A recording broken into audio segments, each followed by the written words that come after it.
What's up? What's up? What's up? How is everyone doing out there? Welcome to a live edition of Real Talk for Real Men. I am the host, Lee Black, and we've been away for a couple of weeks, but that's what you have when you have the dog days of summer and all the other things going on in the background. Because life don't never stop lifing. So I don't know if we're going to get anybody to pop in today because again, it's summer. A lot's going on, but I definitely wanted to do a last couple of shows before I go on hiatus for the full month of July. And I do have my co-host, so we'll make it do what it do. Let's bring in Tasha. What's going on, McMac? Going on, Black? How are you? You know what? I'm here. Pinched nerve and all. How are you doing? I'm tired. I am Yeah. sleepy. Yeah, just Oh, woke up from a long nap. you It's know one of what? those good naps where you wake up delirious and you don't know what year it is. You know It's one what, of sweetheart? I can them. appreciate that because if I know you, you got the air blazing, you got your fans going, and when it's hot as a pig's ass outside, it's nothing like spending a quiet day. I think people underestimate the value of just taking a good quality nap at home. So I get it. Mhm. I get it. Yeah. I get it. Well, look, I appreciate you popping in. As I told those who might watch live or who watch after the fact, we're down to the last couple of shows because just that ironic time of year to where it's summer. People are planning vacations. Um, if you've got children, they're out of school. For some families, it's new graduates in the house, and you're trying to figure out what you're going to do with these new young grown motherfuckers. You know what I'm Right. saying? What's going on, Be Wet? What's happening? Hey, what's up, family? How y'all doing? Oh man, good to see you. I'm How are you good. and the missus doing? We doing good. We doing good. She'll be joining us in a little bit. She had to run an errand real quick. That's what's Okay. up. Well, my brother, I appreciate you popping in. We're just getting started. I was just sharing with the viewers out there that it's that odd time of year that it's lots going on. Looks like we got a new viewer. Was it Maltique 74? Maltique said, I'm about to be 40 in August. I'm always tried. That's what's up. That's what's up. Well, Mhm. welcome. If this is your first time, appreciate you popping in and check us out. Hopefully you enjoy the content. Don't forget to subscribe to my channel. You can find me on YouTube and Facebook under Real Talk for Real Men. We definitely appreciate you. And for those of you who've been riding with Tasha and I on this journey for going on 5 years, look, we're not monetized. At We all. probably ain't gonna never be monetized. At all. So that is not our motivation. It never has been. For us, this is a labor of love. This is a way to get together to have some fun. I see Jenny P from the block in Memphis. So look, Awesome. if you do subscribe, what you will get is an authentic host of characters that we keep it real. Hence the name of the show, Real Talk. And so you will get notified when we do go live and do shows. And we tend to, if this is your first time watching Multique, on Wednesdays, we tend to have more of the serious topics where we talk about relationships and they go under the umbrella of Real Talk for Real Men, where we discuss it as only we can. And on Saturdays, we have some fun. We like to keep it light. We only have one rule that's always been the case with us. We'll agree to disagree without being disagreeable. And what you will never find on my platform is people who don't like each other. We will disagree vehemently, talk Yeah. cash shit, but we genuinely love each other and respect each other's opinion. And am I lying, folks? Now you're telling the truth. You telling the truth is right. We talk about you You off ain't camera. never I'm just lie. Hey, we keep it real. Even me being the host, I am not off limits, and so that's what I want you to appreciate. We're gonna be doing a part 2 today of Am I the Asshole? Mhm. So this is where we're going to be showing some snippets of videos, and it's going to be real life situations that we pull from TikTok. Tasha introduced me to this platform, and hey, then we'll kind of discuss. And the overall arching theme is, "Am I the asshole?" So we're gonna jump into it. I do know we probably won't have my sister Sherry. She is getting herself beautified because she's coming to visit me next week. My Okay. sister will be in town, so my brother Kenny, he's probably out chasing ass or something because I got to tell you, it's some fat pussied hoes walking around out in these streets. Yes, sir. Yes, sir. What up, I was out running Kenny? errands earlier. I hate summer. Yeah, and with that, I lost a couple of visitors right off the bat. So if your ears are sensitive, I will have 4 people, and so when I said that, I dropped down to 2. So fuck you too. So if your ears are sensitive, this is not the platform for you. I'll tell you that right now. Oh, no. And since we ain't monetized, I can say what the fuck I want. So I'm just I know Yeah. that's right. so, and that's about as real as it's gonna get here. I'm keeping it as funky as I know how. So look, if you sensitive, this ain't the platform for you because Nope. I am an equal opportunity offender. Jenny, somebody better find out. They better tell somebody.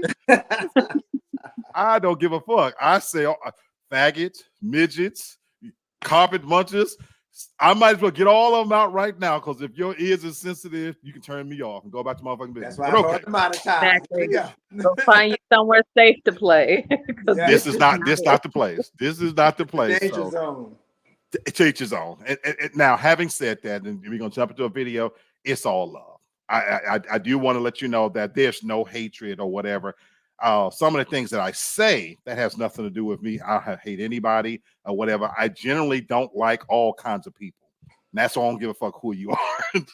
That's just me. Same. It's I hard don't the same way, discriminate at but it all. has It's nothing to people. do with race, gender, anything like that, you know. And if you watch, then you've come to know me, you know. I love bitches and hoes and drinking. Those are my passions. Black Air Force energy and its best. Yeah. Already activated. Yeah. Already. So while I've got some of the family here, let's jump into our first video, though. And again, it's called "Am I the Asshole?" And so we're gonna check this joint out. Kennard, I appreciate you showing us some love, my brother. So I'm Oh, gonna my screen, and we're gonna jump into this thing and play these videos. And somebody tell me if you can still hear me. we can hear you. Yeah. I'm gonna start the video, and if you can't, somebody stop me and tell me. So we're gonna play our first video. And am I the asshole? Here we go. The asshole for making my wife pay for something she gave away. My wife has a bad habit of giving away or lending out things that don't belong to her. I've lost count of how many times I go to look for something of mine only for her to say she lent it to someone. She also takes forever to get that item back. She once lent my stuff to a coworker and refused to ask for it back for a month. And I'll never forget the day my usually quiet, reserved son snapped at her for trying to give away his Nintendo Switch. If I wasn't also fed up with her behavior, I would have washed his mouth out with soap. I've had countless talks with her, but she continues to do this. My son and I have resorted to locking up anything we don't want touched, which is something we shouldn't have to do in our own home. Last week, I won a $300 tent in a raffle. I had no plans on using it, so I was selling it. When I found a buyer, I went to look for it, and I couldn't find it. When I asked my wife, she said she gave it to a friend of ours. I got mad at her and said she had no right to give it away. Her defense was, since I didn't spend money on it and I wasn't planning on using it, it made sense to give it away for free. I told her that wasn't her decision to make, but she kept on repeating herself. I've had enough of this and said she's either going to pay me herself or get the money from who she gave it to. And if she didn't, I'd get law enforcement involved. Ooh, Is this his wife? ooh, Uh-huh. that's Oh, me. he's pissed. He means business. He's pissed. Since she would rather die than ask a friend for money, she paid me out of her own pocket. The issue eventually got around to her family. While they did say she should have talked to me first, they also reprimanded me for asking for payment. They reasoned that since I didn't actually buy the tent, I didn't lose any money, and it went to a friend who could actually put it to good use. I got several texts saying I should be ashamed for extorting my wife for money. I think I have every right to want to be paid for something of mine that was taken. But everyone keeps emphasizing the fact that I didn't technically buy the tent and I didn't want it, so I have nothing to be upset about. Am I the asshole? I have so many thoughts. Okay. They're gonna discuss it more there. Yeah. But there's a lot to unpack there in that situation that I have questions, you know. But just in general, just take a quick pulse of the team. Is he an asshole? Nope. No. On neither part of it is he the asshole. I was trying to find a way if he could find some wiggle room to become one, but nah. He all Okay, the way right on this one. He all the way right. Mm-hmm. Ooh, okay. Because in anybody, so Tasha, you said all the way on no part of it, and you agree, Bert. So again, okay, I'll let you say first because then I have a question. And even Jenny says no, that he's not an asshole. Okay, No, he's not. is there I don't. not? Do you not see? I won't use the word extortion. So I'm looking at your face, Tasha. I won't use the word extortion, but forcing her to pay for it. Okay, I just want to hear. I'm not saying he's wrong. I'm just asking the question. What's going on, Craig? What's up? So go ahead, Tasha. No, he's not. I don't. That's my thing. Mine. I won the raffle. I had the choice of what I wanted to do with it. We are married. That is a conversation that you should have had with me because I won that. That's like giving somebody a gift and then I don't care if it is your wife or significant other, giving somebody a gift and then taking it and then letting somebody else use it and just offering it to them. No, that's a conversation that should have been had. You have no right, and you're damn right, bitch. You better pay for it. Yes, because you shouldn't have touched it anyway. Even for the son, why are you taking the stuff from the child? I don't care if they don't play with it anymore. Still, just ask. Just ask. I got a big question because even the way you started, you said mine. I got a question for you. Jenny says, however, hold on, I want to make sure I'm getting all her comments in there because I think she said it should have been handled differently. No, this is what she thought. However, I would have taught her a lesson by taking something of hers and giving it away. Damn right. Okay. So again, that's my thing. Could it have been handled differently and what you have done? But okay, Tasha, you start off with mine. In a marriage, I'm asking, is it mine, or is everything ours? No, he won this. He won this in a raffle. It does not matter in a he won that. Not they, not them as a team. He won that. I'm so glad I got B Wet on here because he's a married man. What's your thoughts on this, brother Bert? And that if you he's snapping his fingers.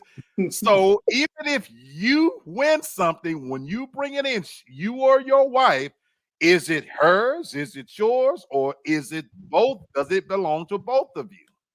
To tell you the truth, it depends on what she won and what I won. Now, if it's more towards on the woman's side, then of course, I mean, if it's something that we both can use, I get it. All right, but it's still hers because guess what? When it said winning, it didn't say Be Wet and Hannah. It said Hannah.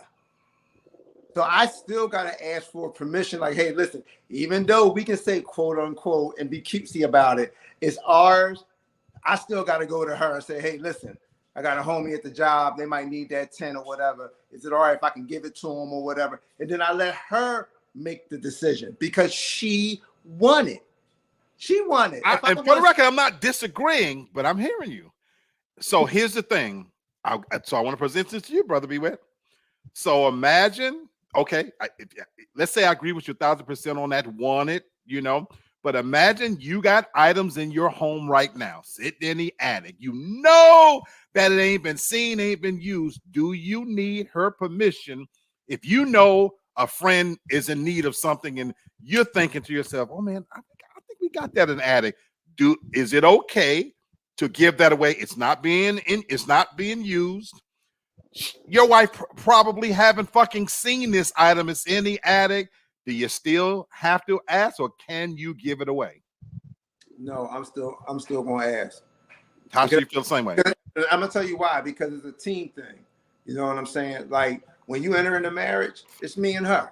So regardless of how small it might be, no matter something that we forgot about, I don't know. Maybe she forgot about it because maybe I put it up there, or vice versa. Maybe I put it up there because I got tired of seeing it, but she still had some use for it. Or I had some use for it.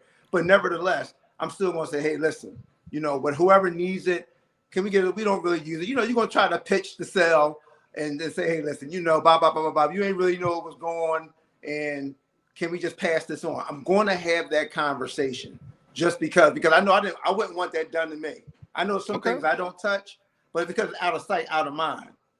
Okay, Tasha, devil's advocate. What Bert just said. So if it's a team thing and you're married, stop looking at me crazy because you're already ready to pounce. I'm You know, listening. because I'm looking at your face. But my thing, if it's a team thing, then my thing is, then why do you? I'm devil's advocate. I'm playing here. Why do you need the permission? Then, if it's a team thing, it's your husband, and you know your husband. You don't have to be husband. You know your boyfriend. You got a lot of shit. He's got multiple things. You come on, let's be real now. You know he's not going to use that, but you know that somebody else could use it. If it's a team thing, he trusts your judgment. He knows you got a good heart. How come you have to ask his permission? You can't just say, "Hey, George ain't using that." Yeah, you're going and take that. What's wrong with that? Just in case that they may have changed their mind on it. It could have been it could have been a prior conversation. I'll tell you this. To this day, if I go over to my dad's house to reallocate any supplies from there, it's reallocation of stealing. To reallocate things from their house to my house. If it's tools or something, my stepmom will say, ask your dad. I don't know. Ask your dad. If like ask your dad. If it's something to do with something inside, he's like, I don't know. Ask Jan, ask her and see if it's okay. If they're both there, I'll ask them at the same time. But even them, it's always let me ask. My mom has like her old engagement ring that my stepdad gave to her. Mm-hmm. Yeah, that's my mom's ring, and she gave it to me. But I still asked my stepdad if it was okay for me to bring it to my house. All I'm saying is, I'm not disagreeing with you, and we're talking about a ring versus a tent that he won. I'm playing devil's advocate here. So these are two different items or whatever. And again, I love what you just said, Tasha, because you bring me to another point that this is your father now, and you're his daughter, biological daughter, but he says, ask his wife. Yeah. I do love that. But again, I don't always see that. And I have seen scenarios where family would come over and this is my brother's house. You know what I'm saying? This is my uncle's house. And so I know that's his stuff. Oh, she ain't gonna mind. So I'm just bringing that up. You know, Vernon says, says what was won. I know he was referencing that where you were talking about Bert that he wanted. So it's his shit. So he was agreeing with you. I'm pretty sure. Jenny says, what's mine is mine and what's his is ours. See, that's that shit. See, that's that shit that I was talking about, Jenny. That's that shit. Vernon says, I don't think it's so much permission, but awareness. Hey, this is what is going on, because if it comes up later, it won't be an issue. I agree. Exactly. For the record, I agree. I was only playing devil's advocate. I agree with this. Now, last part for we move. I'm sorry? You playing devil's advocate? No, I'm actually saying I actually agree, but I was playing devil's advocate. Go ahead. Okay, no, I'm gonna tell you something right here, devil. That's my stuff. Hey, I actually agree with y'all. I actually agree with y'all. I really do. But it's one of those things. Last thing I just want to add to the conversation is that even though this was over giving something away, Tasha, you brought up something I just want to speak on as a bigger issue from a husband's perspective. And Bert, I want you to chime in on this. When family comes over, men that you are married or in relationships, you don't have to be married. If you're living in it, and this is my personal opinion, if you're living in the house with that woman, please show her all the respect, because you cannot let, especially your mom or her sisters, come through. It's disrespectful, in my opinion, to not do what your dad does, Tasha, and say, ask her. Am I wrong, Bert? No, you're not. You're not wrong. You're absolutely right. You said what my dad tells me to do is disrespectful? No. I said it's disrespectful if you don't do what your dad does to you. And even though you're his daughter, he could easily say, well, that's my child. Yeah. But I like the fact that he says, no, what's your stepmom's name? Jan. Ask Jan.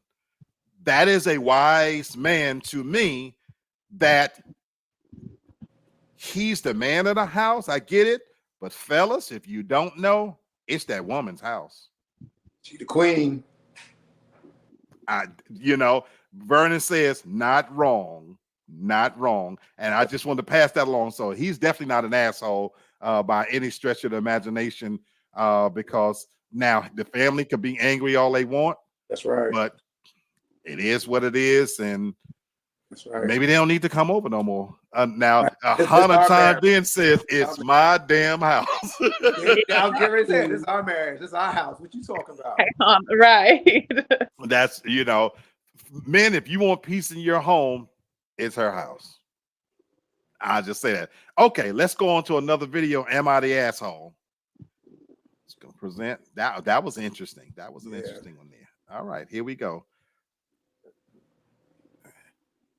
Now, let's see. Here we go. Am I the asshole? Am I the asshole for telling my wife to return it all? My pregnant wife, 26 female, and I, 35 male, are really struggling at the moment as I lost my job and my wife had to quit her job as she's suffering from hyperemesis gravidarum.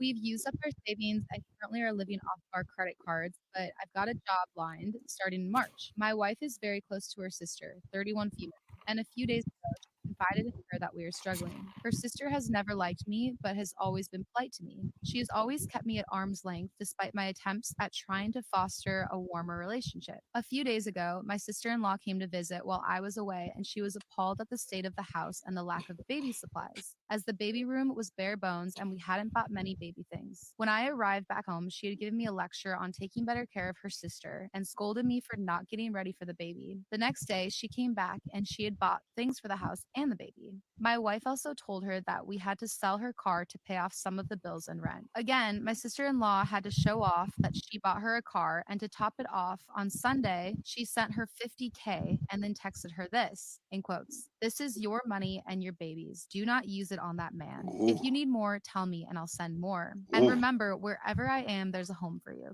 I feel like her sister is trying to make me look like a failure, and I expressed that to my wife. My wife and I argued, and in a fit of anger, my wife said that I only feel like a failure because I've been failing. She has apologized since, but I still stand by telling her to return everything, as I feel like accepting her sister's so-called generosity is a way to manipulate my wife into thinking I'm a bad husband. I feel like initially, like, obviously the husband's the one writing in, like, am I the asshole for telling Okay, her so to, I'm like, gonna guess return they're it all? just discussing it. Yeah. This Back there, boy. is real. Vernon right off will say, "Whoa, there's a lot here," because I know from experience two things that can truly impact a marriage or relationship: money and family. Money and family, and this has got both of them involved in there. Vernon says the family can be angry, but I gotta live there. So he's talking about the other situation, Oh, okay. So, and I agree with you, brother Vernon. I agree with you 1,000%. Damn the family. You gotta lay your head there. Right. But on this one, the simple question is, I guess it didn't get asked here, but is he an asshole for feeling like basically the sister is trying to make him look bad and subvert him? Does he have a right? I believe the question was more like, am I the asshole for telling my wife to give the stuff back? Oh, I missed that part. Yeah, that's more like what the question he wants his wife to give the money back? To give it back. Woo. To give it all back. Yeah. So, all right. Okay. Anybody?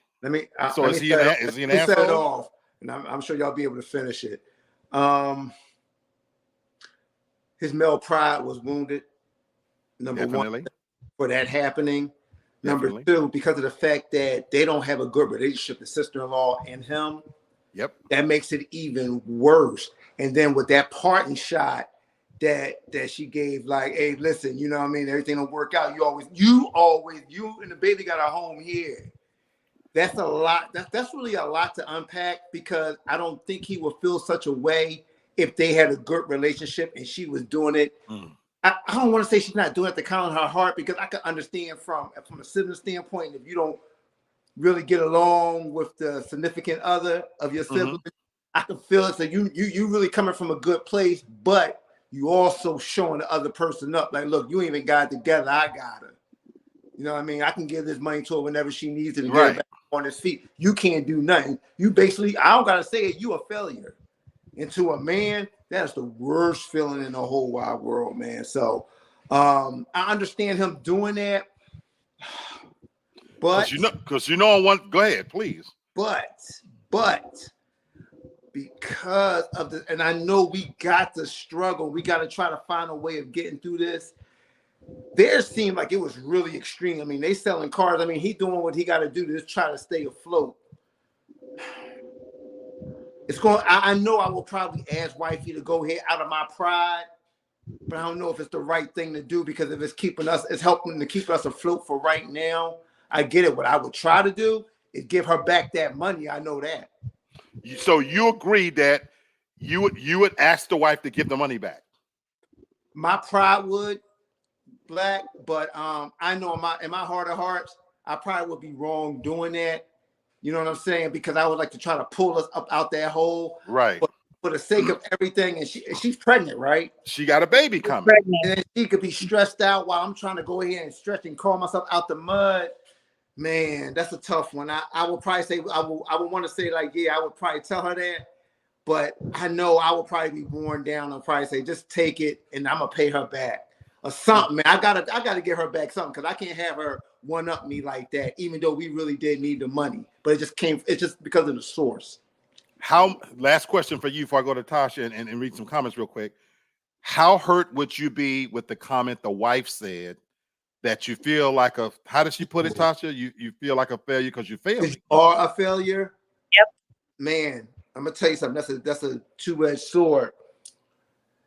For me, I'm talking only for me. I can't speak for everybody. Oh man, that's gonna light a fire under my behind to go and get it.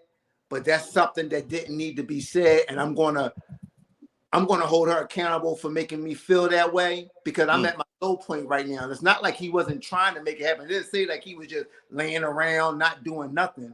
He was actually trying. It seems like he was trying to make it happen. And for you, and thinking about the sister, and then you piling on top, like you my partner, you my tag team. You supposed to be you the homie. You supposed to have me no matter what, through thick and thin, good or bad. I'm in the valley, right? I need you to pull me up. You know what I mean? I need you to just still continue to support me, regardless of what your personal feelings are. But to say it, that's something that she should have just held in. But I don't know if that's because of the pregnancy and she was emotional. I don't know. I can't speak on that part, but that was foul when she said that. So she had to say that to that. Tasha, hold on to your comments.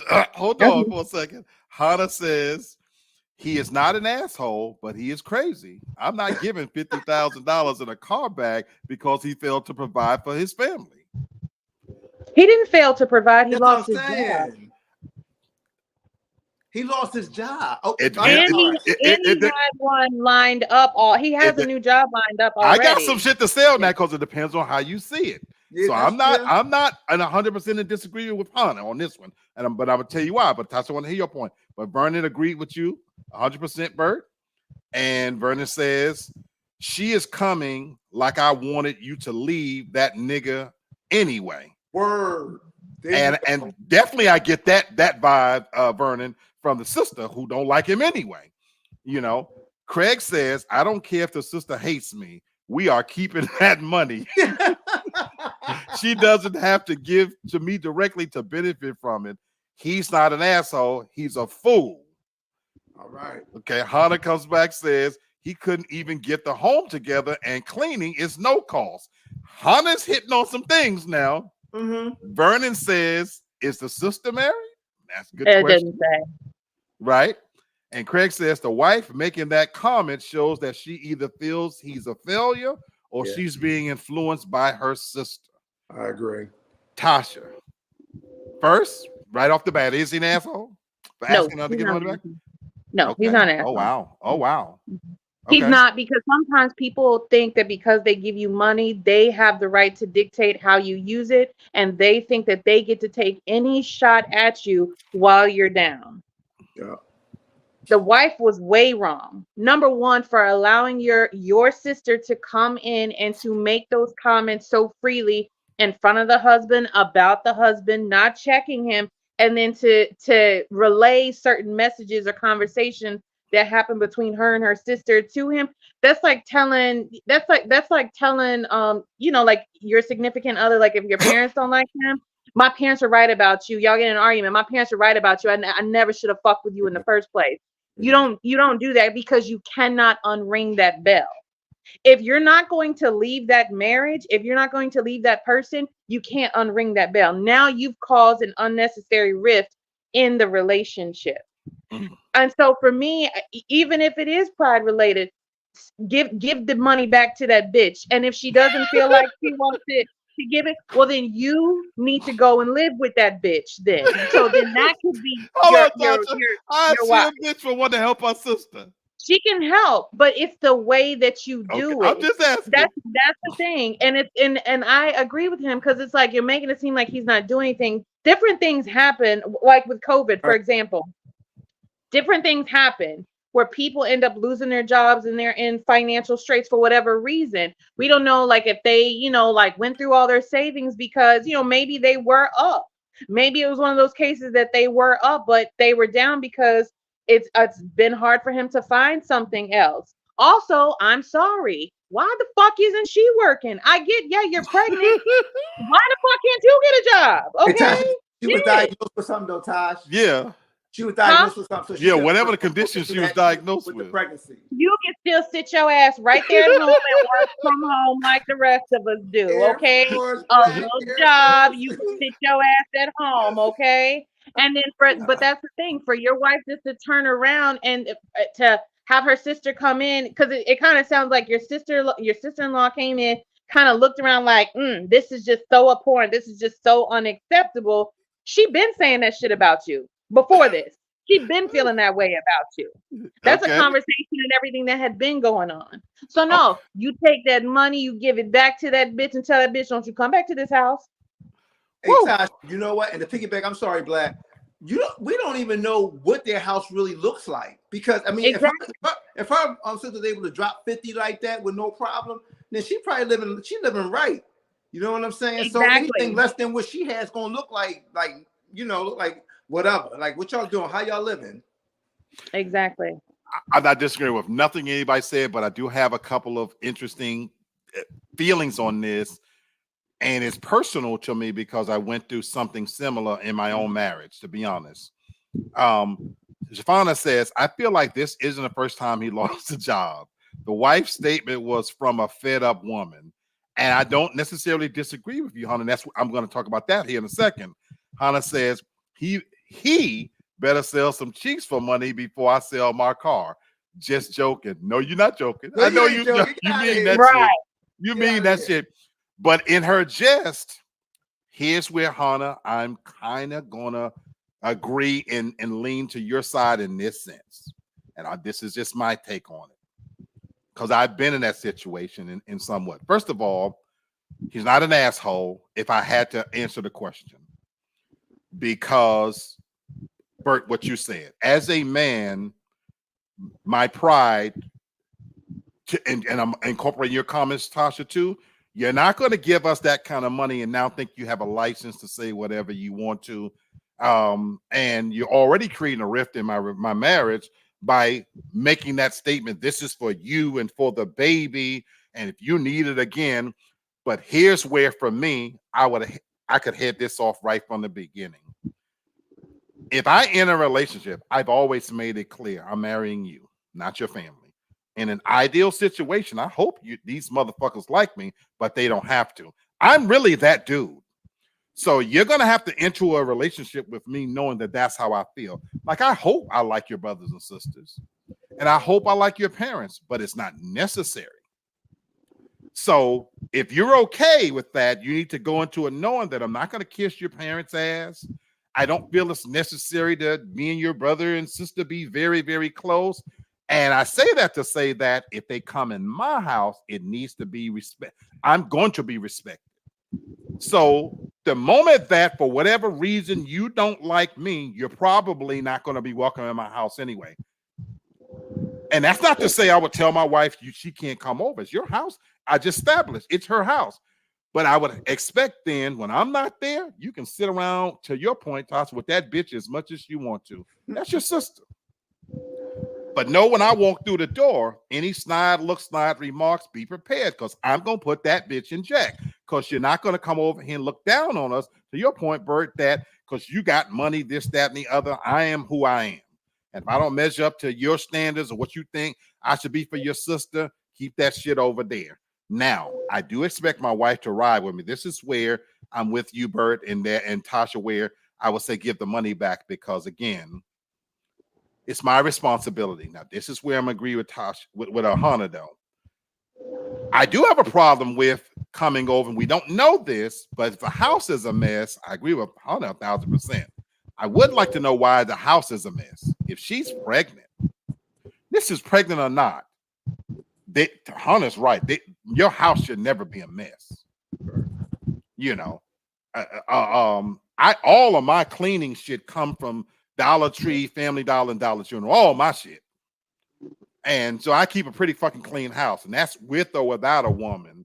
And pregnancy, even being pregnant, don't give you right. So to Tasha's point, if you saying this bitch could go sit down, even if you're pregnant, I expect you to keep a clean house. You're not going to be pregnant and lay your funky ass around here and think that you're just going to not do nothing and clean up and stuff like that, because we're going to have a clean house. So I'd have a problem with that.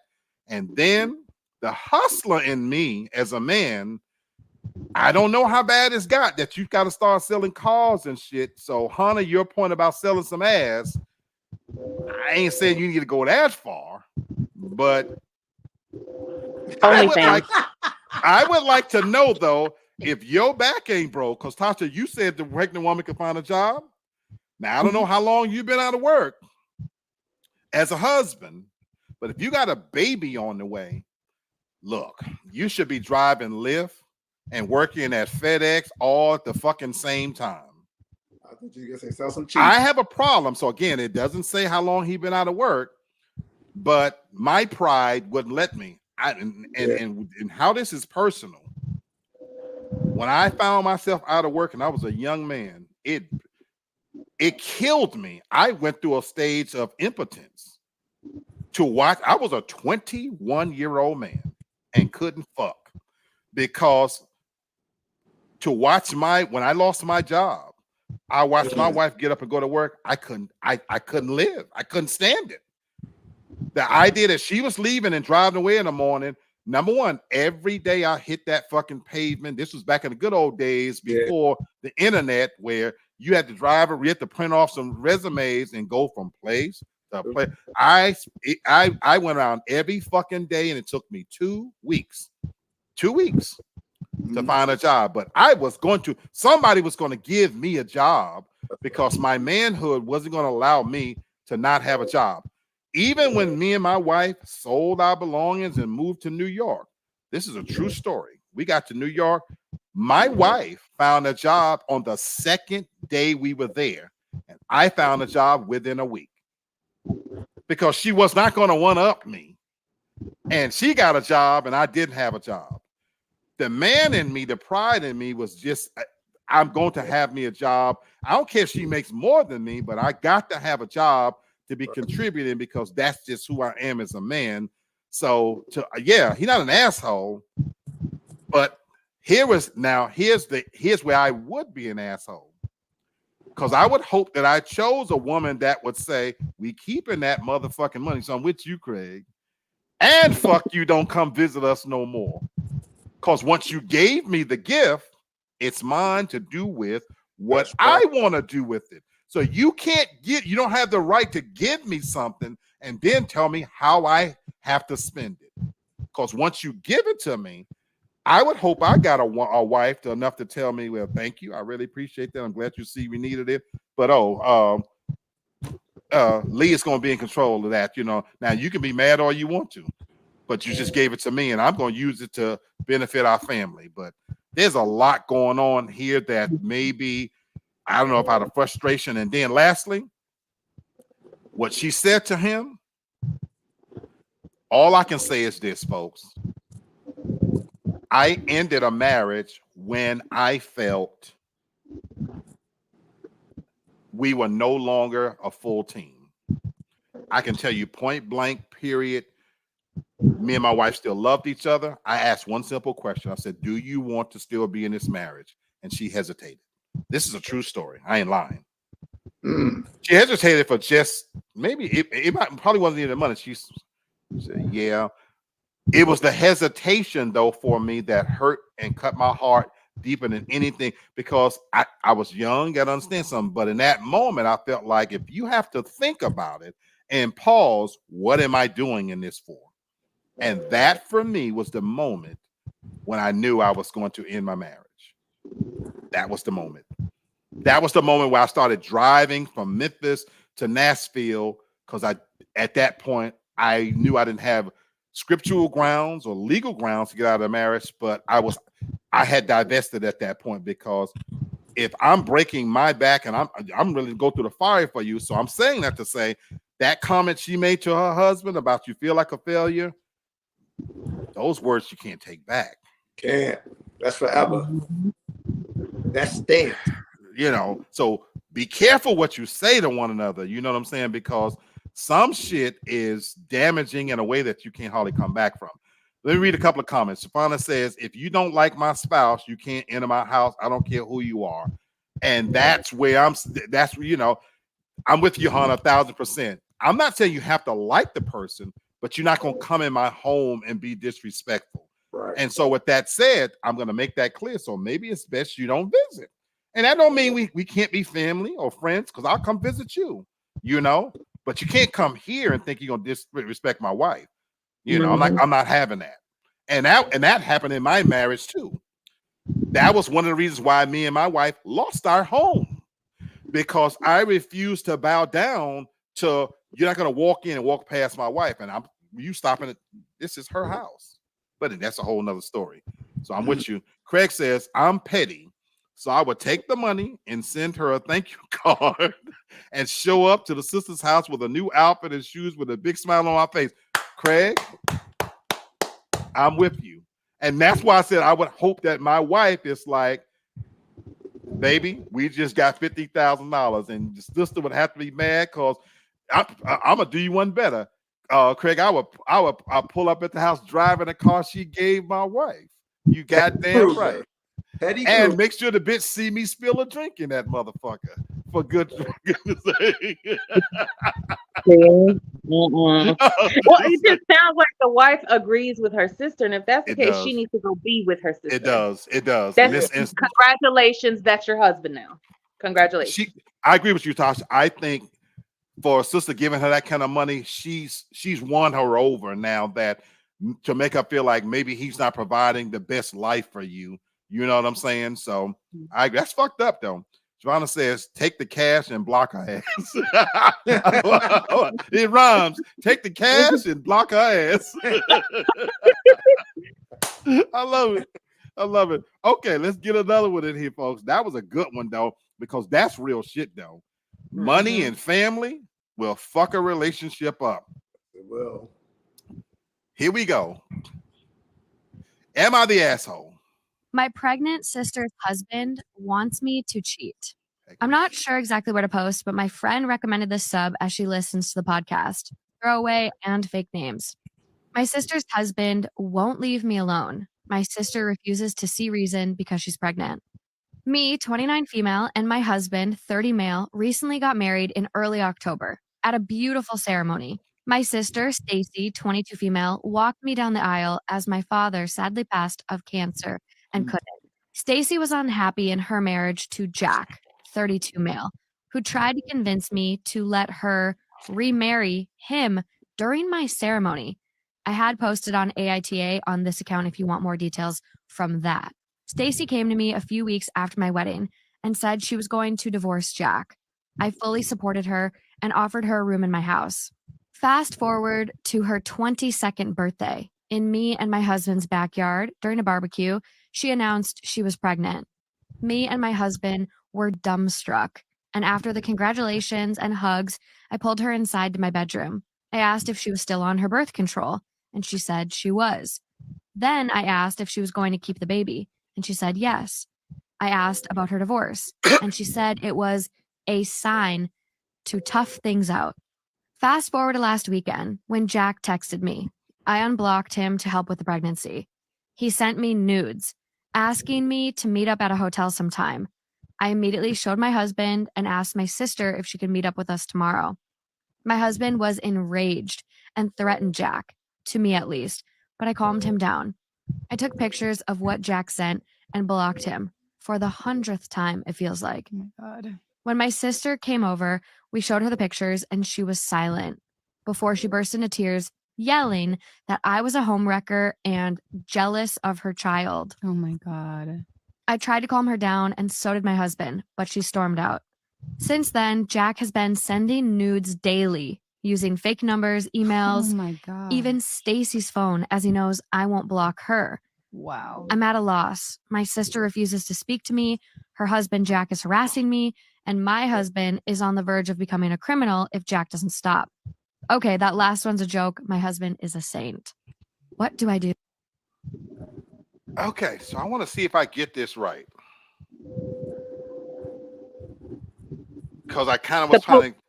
Go Okay, ahead. I can explain Yeah, it. So break, the Tasha, poster, break right? this down. Yeah, for go me. ahead. Okay, The, go ahead. the lady who posted it is married with her, she has a husband, okay? Right. Her sister, Stacy, is married to Jack, right? So Jack, when her sister Stacy and Jack were getting married, Jack wanted Stacy to convince the poster to marry him as well, even though she was already married. Evidently, he has some sort of obsession with his wife's sister. So now Stacy, the sister, wanted to get divorced from Jack. Well, then she up and she got pregnant. Okay. So she obviously saw that as a sign to tough out the marriage. Well, Jack, Stacy's husband, has been trying to still get with the sister for whatever reason, the poster, okay, of this Reddit story. Okay. Sending the nudes and everything. So you still with me? I got it. Now. Okay, I got it now. Oh wow. Okay. I'm gonna let Hannah go first on this before I even explain. She said Jack needs his ass beat. Yes. She needs to let her husband go off. And his sister needs to be blocked as they are crazy. Okay, anybody. So obviously the poster, the sister is saying, am I an asshole? Because she's asking, is she an asshole for what? Feeling the way she feel? That they crazy or for blocking or whatever? Well, she needs to block it. Just I don't know. Like I couldn't get like the gist of like the am I the asshole part Right. of that either.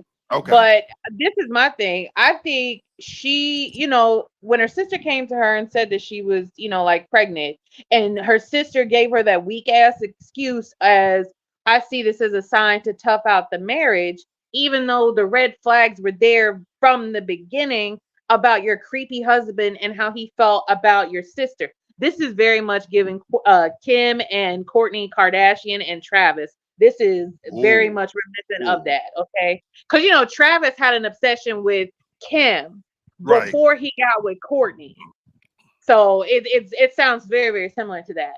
So now he's harassing the poster, sending the nudes and everything, trying to sleep with her, and she's trying to keep her husband on a leash. I think personally, she should lead the man on, the husband on, and come to the house, and she should let her husband beat her sister's husband and beat his ass in their house. That's what I think she should do, because he's not getting it. Your husband has already said something to him. You've already said something to him, and it's clear your sister is not putting him in check either. And I get you may not want to block your sister since she's pregnant and everything.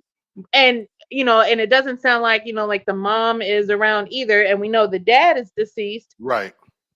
She needs to beat the shit out of Jack, because he just doesn't something's just not clicking up here, and that can lead to danger on down the road.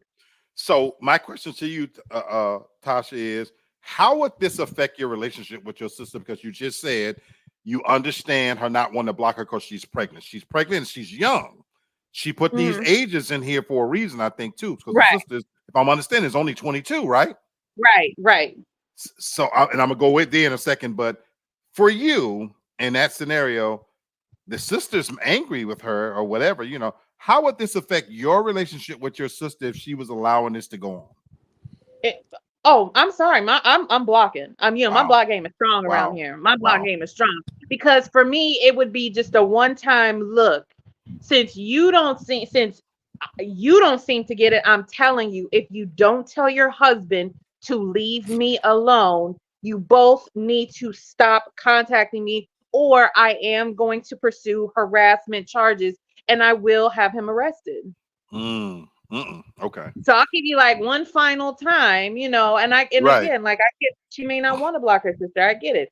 I know I don't think that she's any asshole. There's nowhere in this scenario could she be an asshole at all. I don't think so. I think the sister is an asshole. The sister's husband is definitely an asshole. Before you go, Bert, your wife says if the sister don't let her husband knock Jack the fuck out, also if Exactly. y'all don't want to be violent, seek legal action. That's harassment. So she agreed with you. Exactly. Brother Be Wet, what you say? I'm going to preface my statement by saying this. I love women because at times when needed, y'all could be so diabolical. What Tosh said, what Hannah said, y'all women after my own heart when it comes to the violence game. I love that. I love that about y'all.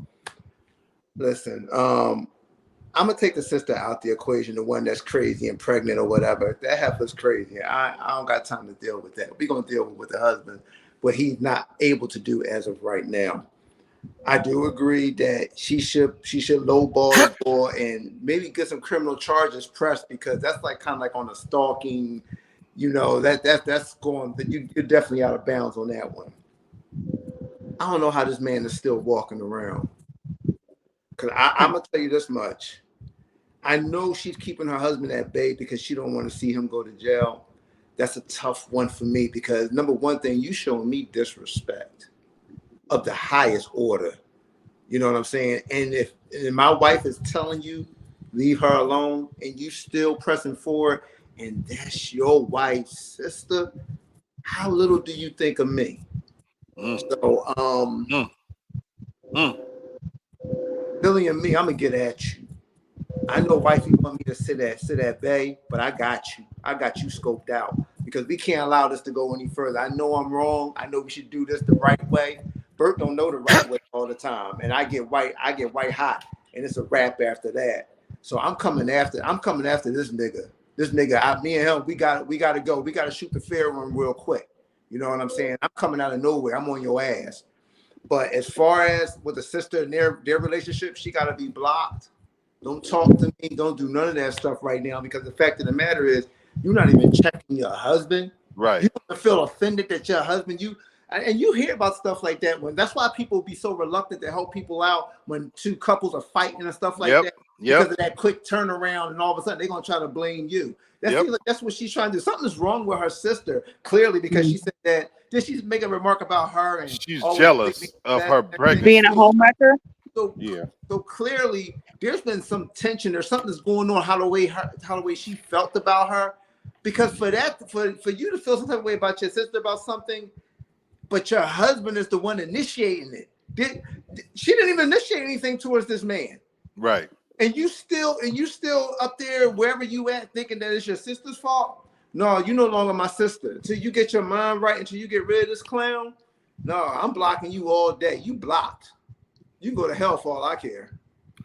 Woo, my brother, I'm gonna put 1,000 on everything you said. I agree with you at the highest order.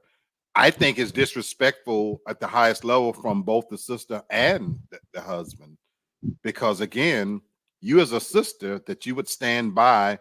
Again, what do you think of me as well? That, wait a minute, you got me all the way fucked up. If you think it's okay, I'm with you. You're dismissed all right off the bat.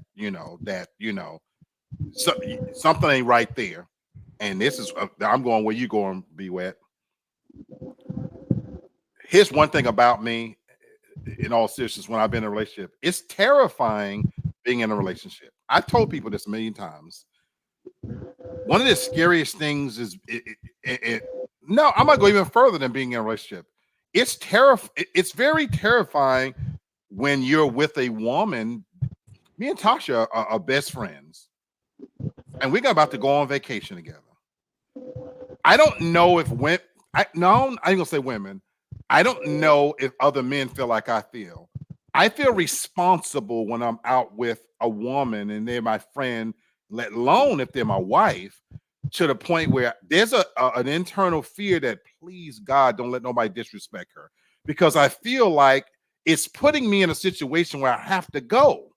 This is my friend, folks.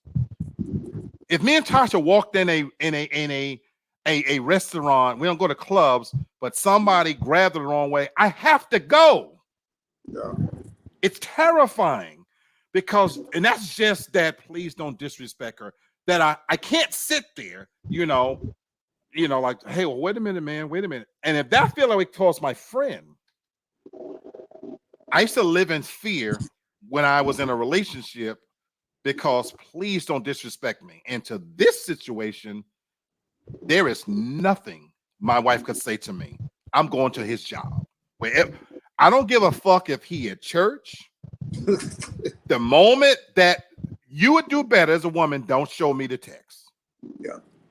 Because the moment you make me aware of it, there's nothing you could do to stop me. Oh, calm down. I'm going to see him. It's up. I'm going to see him. You've left me no choice. And to Bert's point, you better be telling me, motherfucker, that you had some schizophrenic moment that you sent, that you better tell me the best lie you can drum up that wasn't meant for my wife or whatever, because it's on. And then I'm just gonna have to be locked up then, because I'm whooping your ass on sight. I don't give a fuck if your kids are there, and if my wife's sister, I'm whooping her ass. So I'm gonna slug that bitch out too, pregnant or not. Wait. And then because I'm whooping your ass, period. What's going on? Hey, y'all. Hey, Hannah. I was trying to drive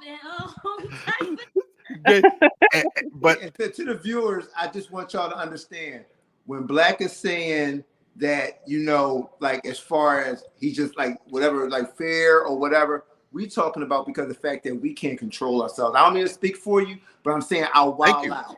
And that's and that's serious. I'm scared of myself. And I know people, here's the crazy part, and ladies, I want to hear your opinion on this part. Mm-hmm. What happened to that what happened to men? Do you guys think, women, that are we Neanderthals? I want to ask Hannah and Tasha this. Are we Neanderthals because that's our reaction, and that's not the reaction anymore? I see too many times where relationships were disrespected, and that woman has brothers, has uncles, has a husband, and they think first to block. I'm not, fuck that blocking shit. Are we Neanderthals, Tasha and Hannah, that we think that way? I want to know what y'all think about this in that instance. It is overreacting. I get it, but what do y'all think about that? Are we fucking cavemen? No. Go ahead, Hannah. You sure? Mm-hmm. Okay. No. Okay. When we get with you, we want you to protect us. And if you feel as though you gotta beat somebody's behind because they're disrespecting us to protect us, then okay. Now if you just going around just fighting people just because the sun not up, then all right, yeah, you gonna be in the right. But you're protecting the person who you proclaim to be your significant other. I see nothing wrong with that, because my problem is, why are you blocking this person when you should be blinking their eye? Like, no, I don't. If you want to disrespect me verbally, then I'm going to disrespect you physically. It is what it is. You can't judge how someone returns disrespect that's given to them. So what do you think has happened, Hannah, that we don't see this reaction from men anymore? Because they acting like. Say it. Try not to cuss. You missed that ship in the first 5 minutes. Right. Like bitches. Okay, I'm just gonna say it is what it is. They got more vaginas than we do at this point. Like, they behind these mics, they got the talking and the Twitter fingers, and they forgot how to stand up and be an actual man outside the computer and phone. And that's my issue. Put the mic down. put the phone down, put the gaming down, and know how to really stand up and protect somebody outside of your phone. And I'm gonna block him. He disrespected you. You can block him, and he's still gonna keep disrespecting as that guy that kept disrespecting his sister. But I'm trying to figure out how he even was allowed to keep doing it, because what type of energy am I giving that you think you can even text me your news? Because my brothers-in-law and them would know you can't even come to me on that type time. So what type of energy was the sister giving that she was even able to sense something like that? And he knew the husband was a punk, because he didn't even care that he's my husband was going to, her husband wasn't going to do nothing. Her husband was going to do a damn thing. And that's what I was thinking, because Lee, you know how niggas are like, no man, I don't need that smoke from that nigga. When I ain't gonna send this because you bring up a good point. That something is so. Tasha, as you answer my question, and you answer it, would you be offended if the guy you was with, his reaction was that no, baby, I gotta whoop this motherfucker? No, would I be offended? No, no. Okay. But I know me. I know how I am. I'm going to tell you out of respect, because I don't want you to think that something weird is going on.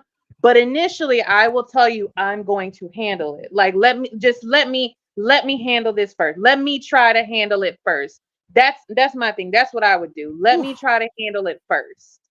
Because again, especially if I know like my significant other, like if I know how they can be, then yeah, let me try to handle it first, just so then it doesn't, go to something. I get that. But with this, the only thing is with this new age, and it may not make sense, but I understand why brothers, cousins, uncles, dads, and things like that may not jump into your business as quickly now, because the disrespecter, they're not coming with fists and everything. They're coming with guns. So now it's, it's your life thing. They're not coming just where they're going to fight you and attack you just straight up. A lot of times they're doing things, they're picking at you, they're doing things to get you to react, because they already have in their intention what they want to do to you anyway. So it's like you're right. You got a good point. It's a fine line that you have to walk, because like your initial reaction is to, like protect that person, is to protect that woman. But people now, like they're so fucking calculated. They're intentionally doing things in order to, because they have that intention to fucking kill you. So hence is why I use the word it's terrifying. That's why I use the word it's terrifying, because we don't fight with fists anymore. And that's why I said what I said. It is a horrible feeling to know you've got to get involved. You're putting me in a situation where I got to say something. But to your point, I have to be willing now to go all the way. I have to have that expectation. This could go so wrong, because to your point, Tasha, when I step to this person, I don't know what he has. But I do have an old school mindset that my mom told us from way back, and I grew up in an era where you better be, they said, don't pull a weapon if you're not prepared to use it. Now, I don't carry a weapon, but I'm not a fool either. So when I tell you, if I'm going to go to this person's job or their home, I am not going empty-handed, because I'm not a fucking fool. I'm going with every intention that the slightest raise up, I have to put you down. And I have to put you down so where you can't get back up. And that's what makes this terrifying. Go ahead, Brother B. Listen, and I'll end it on this. I'm going to answer it. Yeah, we are Neanderthals. Yeah, I'm going to say that. I'm going somewhere with this. Hang in there with me. I'm about to what Tasha said was absolutely right. I would have invited him over, and then whatever needed to be done. See, in the Bible, it says that a woman is our helpmeet. Right. She's gonna help me meet that need of whooping his fucking ass. So she's gonna meet that need, and I'm gonna get him while he's on my home turf. That's exactly. That's a smart man. That's a smart man. Hey, it's a party over here. Because then the word, if he comes to your house, That's it's only you and your wife. Yeah. It's y'all's word versus his word, and it could very easily go to, well, I walked in and he was attacking my wife, There you so I had did. no choice See, but to defend her. that's what I'm this talking is about. this is why you have the value of a woman, because I swear to you on everything I hold dear, my thinking would be to go find him. But that's why you have to Yeah, have a go there. woman to say, baby, wait. To your point, Tasha, you would say, well, let me try to handle it. Yeah. Because you have to have somebody to maybe rein you in a little bit to There you even go. say, don't go over there because you don't know what he got, blah, blah, blah, blah, blah. But I'm telling you, my first impulse would be to find him Yeah. wherever he's at, but Right. I'm putting myself in danger, to your point, Tasha. And Craig agrees with you. Craig says, I agree, Tasha. It's not about defending, it's about survival and just making it home alive. Beautiful point, Craig. And that's the scary. That's why I use the word terrifying. It's terror. It's a lot of pressure being in a relationship, being a man, and to Bert's point, knowing that I'm a Neanderthal because I have old school thinking. Yeah. I don't think block first. I don't think getting on social media. I'm not gonna have an argument with you and tell the world about it. My thinking is, let me end this motherfucker. But see, Not now, in them. Okay.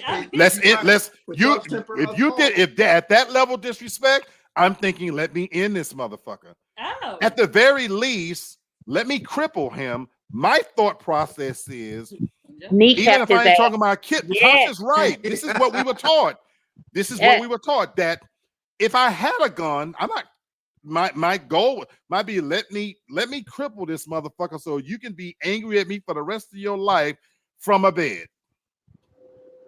But you can't crawl and physically get me. Now, to Tasha and Craig's point, I have to then contend with he has family that's going to now be gunning and looking for me.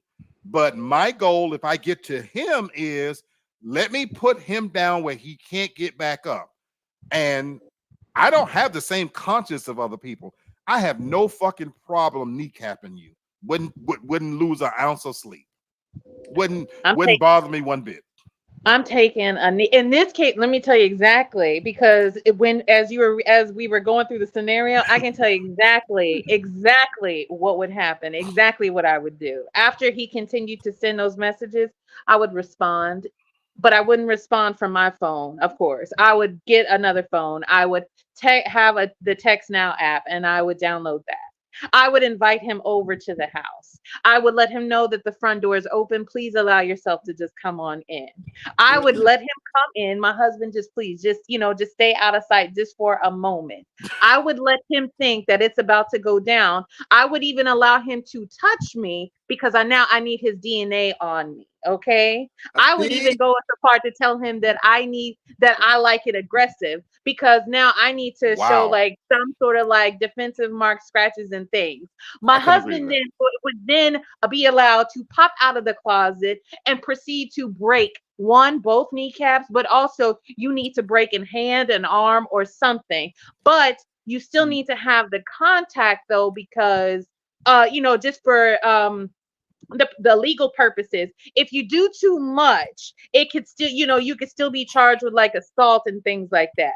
But if you do just enough, it can be seen as you asking for a lot, McMack, to ask a man to let another man come in his house, get comfortable enough and touch his wife. Close the door. While Close I the door. hide around. That's a lot. But I love that you're a thinking woman. But my God, you're asking a lot. You're asking a lot. I'm still gonna allow you to act out your rage.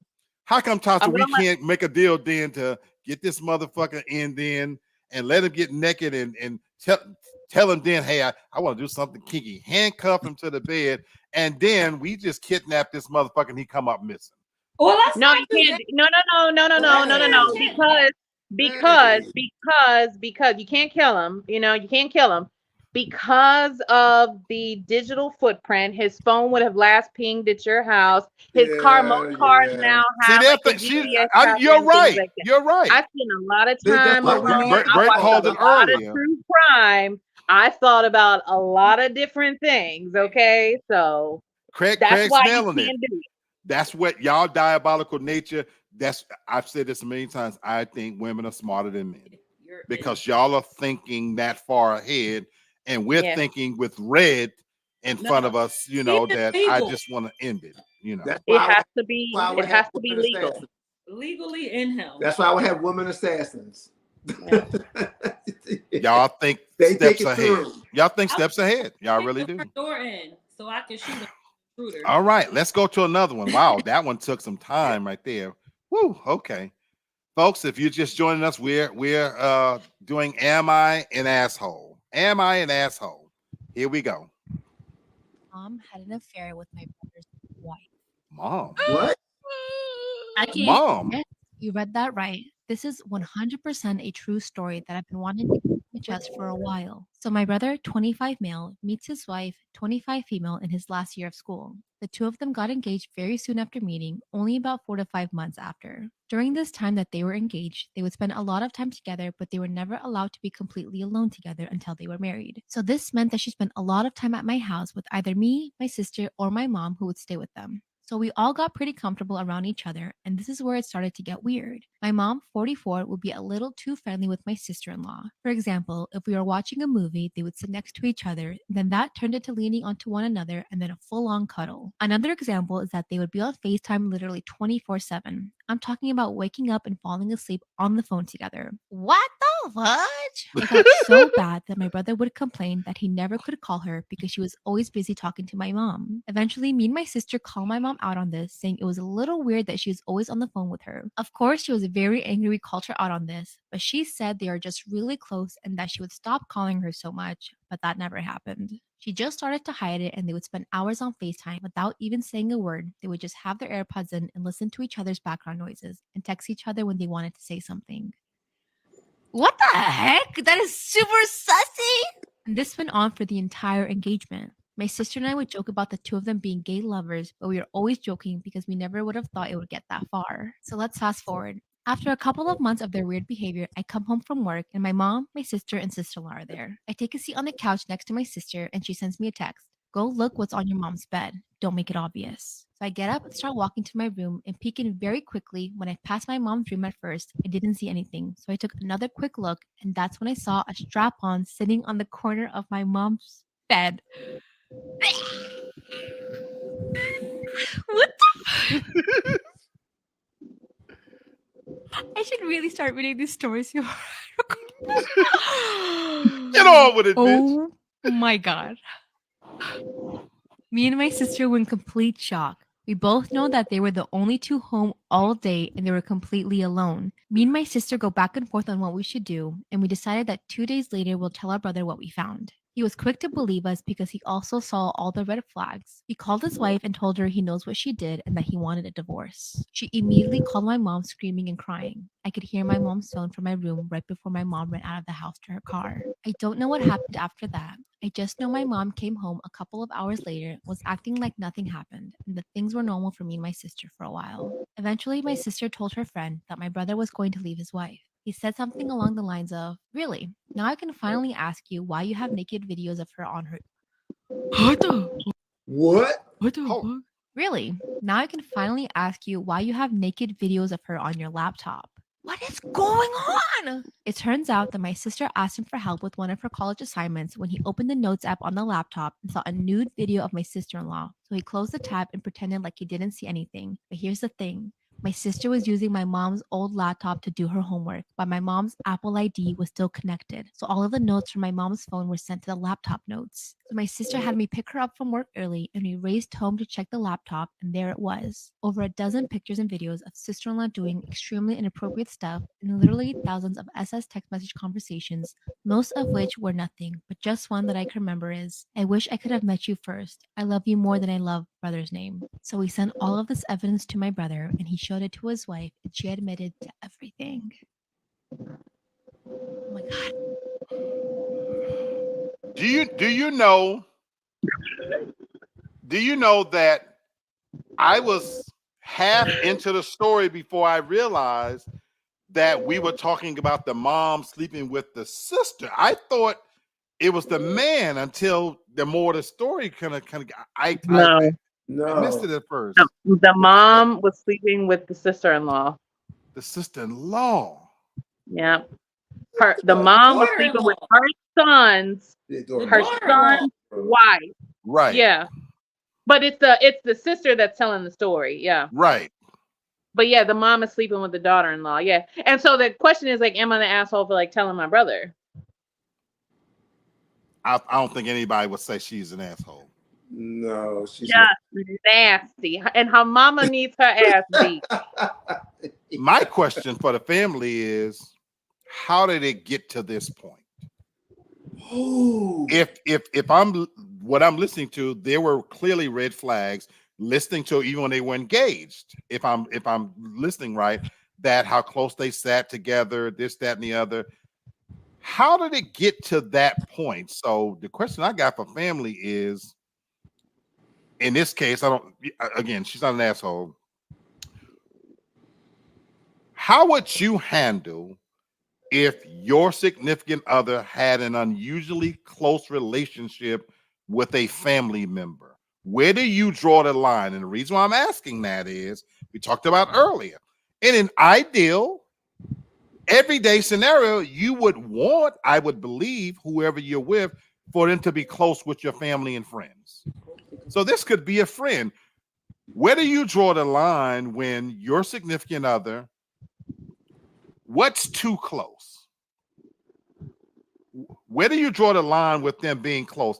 Like imagine Tasha, in your case, you know, that your boyfriend, you have a family, your mom just loves him.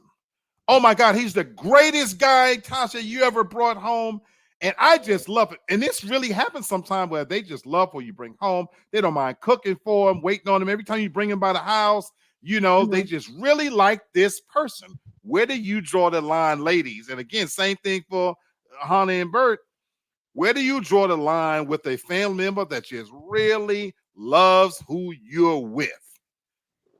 You don't need to be in this case for this scenario. You don't need to be on FaceTime like that for hours on a time. You don't even really need to have that much. You don't need to have that much contact with them. You don't like. You can love them and everything. You really don't need to have that much contact with them. You really don't. If we're not all like living like in a fucking communal house, you know, like generational living, there's no reason why you should be calling and speaking to my parent more than I am. None. No. Question. Okay, so obviously there's degrees. Would you have a problem then, Tasha, though? Boyfriend comes over for dinner, whatever, blah, blah. Oh, I talked to your mom today. Yeah, she called me and I was talking about this movie we saw. Just a casual conversation. And he mentions it. Oh, hold on. Mhm. Yeah, you know, I really like talking to your mom. You know, me and her talk about movies. So again, on its surface is innocent, innocuous, but clearly they have an interest in the same movies or whatever. You have a problem with that? No, but how often are these calls going on? Because if they're happening too often, I'm telling my stepdad. I'm telling. I'm fucking telling. I'm telling. And if it's my stepmom, I'm telling my dad. Oh. Your wife won't push up off my man, okay? And Are you I'm serious? telling Hold on. him, Are you being serious? I'm so serious. You don't need to be talking to them that often. Once a week or something, maybe. But daily, no. Multiple times a day, no. If you're talking to my parents more than I'm talking to them, absolutely not. Red flag right there. No. Interesting. Craig says, I'm with you, Black. You have to pay real close attention to these stories. There's a lot you can learn from these fucking stories. Hannah, go ahead, sweetheart. So I'll say this: I talk to my mother-in-law often, because we talk about. I ain't eating no fish though, because I'm not in. I'm gonna go there. We talk about politics, movies, and sexual. See. What you think? And I love my mother-in-law. I think we do talk more than Bert, but she has all boys. I'm literally the only. Okay. I'm her daughter-in-law. She had all boys, so we can talk, we can converse, but we ain't going sexual. Well, we know the difference too. Even when they were getting close, we know the difference between having a conversation and pushing up. They sat there and saw the flirtation. You can see flirtation when it's in your face. And y'all said nothing. Y'all shouldn't even allow it to get to marriage. Because first of all, I don't need to FaceTime. I don't like to FaceTime my own mother all the time. So I'm not, FaceTime is real intimate and personal. Why are we FaceTiming and talking for hours? How are you talking to your mother-in-law more than your significant other? And that's where the issue relied. He had to contact his mother to talk to his fiance. What type of time they on? And I need to know what's the ethnicity? Because y'all can't talk to each other. You gotta talk to the. They're different. They are a different religion. It didn't specify, but it's one Right, of those. but that's what I gathered initially, too. They're not allowed chaperone. to. They're I not gathered allowed the to. chaperone. That's what I got from it too. So that makes sense. I ain't. And first of all, y'all ain't know your mom like women. Like y'all ain't no inkling. Cause she just ain't start liking carpet out of nowhere. Like you hold on. But you bring up another question I want to ask, but I got two for you now. So one is, this is a great question. This is a great question. I'm gonna do this one first. You said y'all didn't know she was a carpet muncher or whatever. Yes, I'm an equal opportunity offender, as I told you guys. But I got a question for you, Hannah. As a married woman, how okay would you be if your husband had a close relationship with a male family member and that male family member was gay? If they have a, what you mean how close? They going out? Let's say they come the gay family member, gay cousin or whatever, you know. Bert looking crazy. Hey, they're not doing anything, but I'm saying, let's say they both game heads, video games. Okay. You know, that even when you're not there, they're gaming, you know, but the guy's clearly, let's say he the gay one, not the hot gay, but the sassy gay. Well, I just love me some Bert, you know, blah, blah, blah. Well, I just love coming over there, blah, blah, blah. You know, and every time you look up, he's on, stop it, y'all. How, and even he's there, even when you're not there. How comfortable could you be in that scenario? First of all, you're not gonna be on my house no matter who you, or that much, no matter who you are. And I would be okay if they were cool as long as nobody doing the bending. But my issue would be, why are you over my house so much? Where's your man? Why are you with somebody else? Why are you dating my man? Because if you over my house more than me, then you're dating my person. And I don't like. What if he look up to your husband? You can look up, but you can look up from a distance.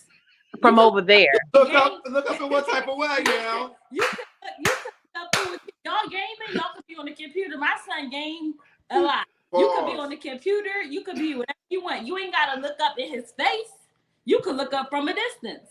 But you ain't gotta be up here. I don't even need my sisters or my mother over here this much. That's just how I am as a person. Like, there's no need for you to be there. Because now you try and get close, or you try and get between them cheeks, and I don't like it. My second question to you, before I let Brother B-Wade jump in here, is you already established you're close with your mother-in-law. Yes. Does that closeness entail talking about your marriage to her son? No. Where do you draw the line on discussing it's her son, your husband? I'm telling you this right now. I do not discuss our marriage to my own mother. I just feel as though it's a difference. Our marriage is our marriage. And what I'm not going to do, if we're going through anything and I'm discussing it with you, if we get over it, I will not allow you to still hold that anger and harbor that feeling towards them. So my marriage is my marriage. And I know they kind of stand wrong because you're supposed to talk to family and friends. They say that's none of your business. So even though that's your son, he came from you, but now I have his last name as well. So no, I don't have to have the discussion with you. And she always had that respect level. Even when we talk, we don't even bring up Bert. Like, it's just what we do, baby. Like, how you doing? You know, that's it. But right. And I don't ask about my marriage. I don't ask about her marriage. Okay. So I feel as though no matter how much we have in that conversation, marriage is off limits. That's just me. That's my personal feelings. Okay. For your answer, brother B-Wade, Craig says, if you're sitting on the couch cuddling with your mother-in-law, it's already gone too far. Right. Why they had to find a strap-on to figure out that something was going on is crazy. Thank you, Craig. I agree with you, Craig, 1,000%. Okay, Bert, again. I'm sorry, go ahead, sweetheart. Y'all knew that your mom and them was gay. Why did y'all have to go watch all the videos and pictures and stuff? Like, y'all was creepy. I don't necessarily know that they knew that. But no, they did. They found the strap on. That's what made him file for murder. They found the strap on for it. So why didn't y'all go back and watch the videos and stuff? There was no need for y'all. All y'all had to do was send it to the brother. You can't necessarily infer just by seeing a strap on the mama's bed that they had done something. My sister-in-law, I feel like they should have just sent it. Why was y'all looking at her videos and pictures too? Feel like they was a little curious as well. Because if I find evidence and to give to my brother, I don't have to view it. I'm going to send you do what you want with it. I don't need to view my brother and sister-in-law like that. Okay. Brother Bird, what you got to say on this one that, Freaks at night, the freaks come out at night. Get away from me. Get away from me. Get away from me. That is crazy. Like, mother, oh my goodness, man. Okay. Now, Bert, I'm Go glad ahead. they included the ages in here. They did include the ages, right? Yeah. Mhm. They did. The couple, if I heard it right, 25, right? right. The couple's in their mid-20s. The mama's only 47. That doesn't mean anything. That means she still could be young and attractive. That has nothing. Attraction has nothing to do with I'm that. not fighting you. I'm just It saying. sounds like you're advocating for the bitch. Okay. I'm just saying that. I'm saying in the sense that Hannah said they must have known. So what if you find yourself that you're attracted to that your significant other's mom? You know. So my question to my brother, and I wish I had Kenny on here as well.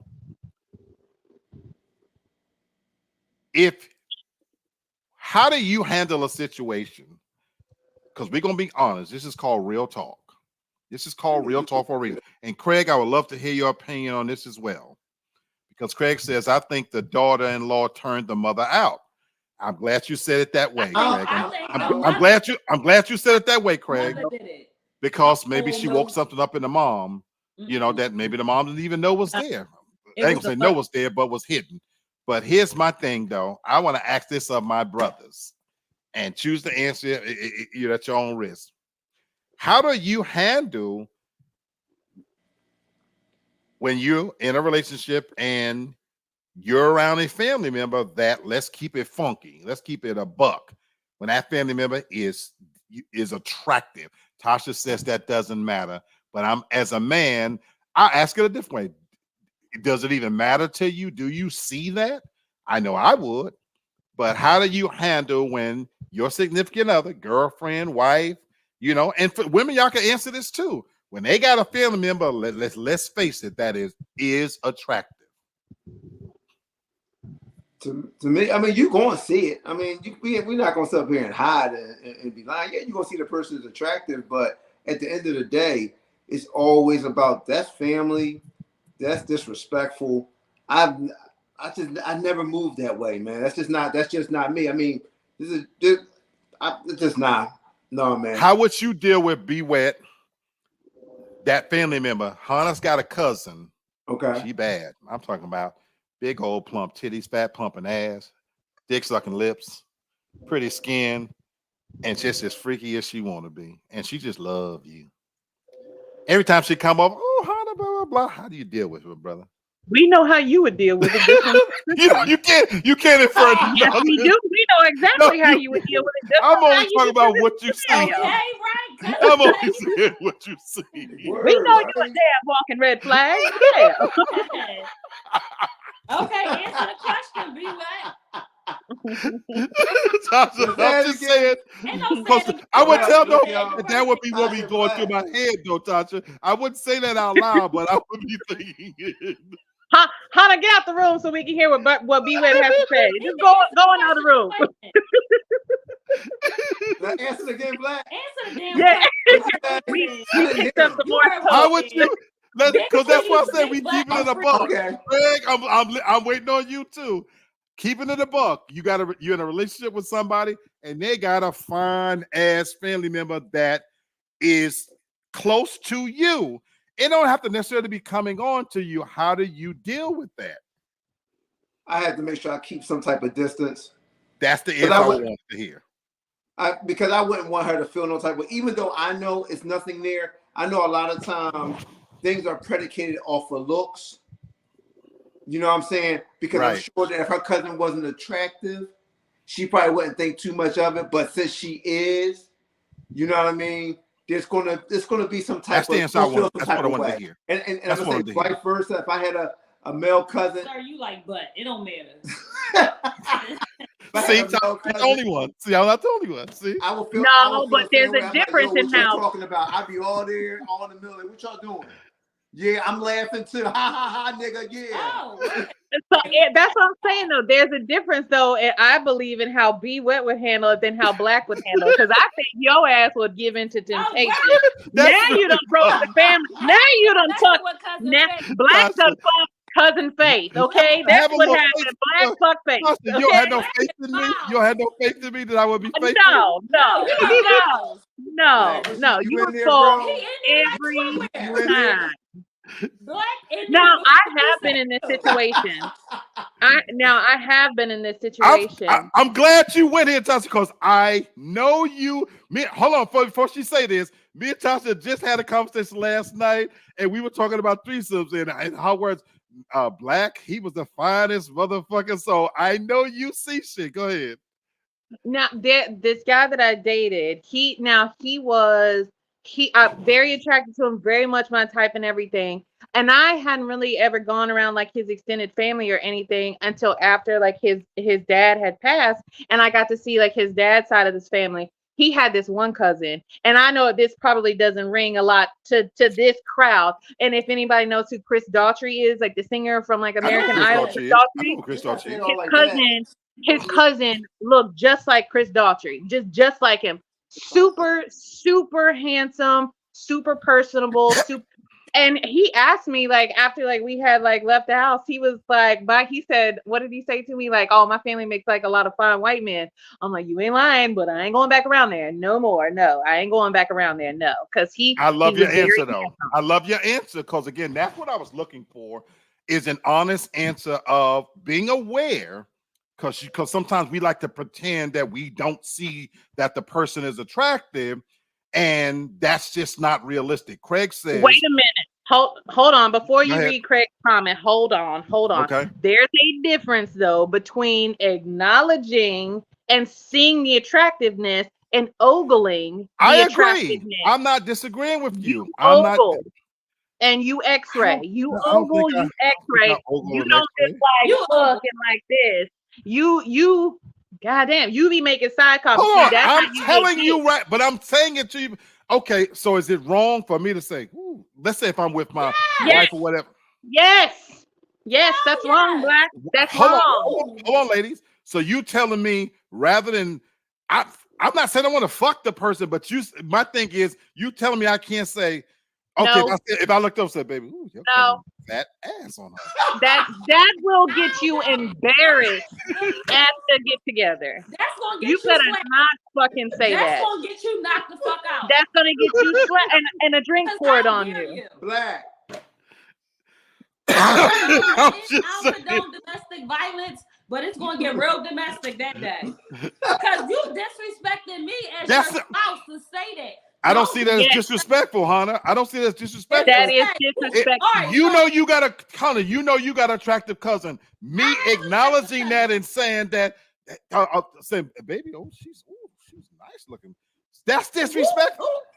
Then marry that bitch. How is that? No. We don't need. I'm just acknowledging that you know she's attractive too. Your head.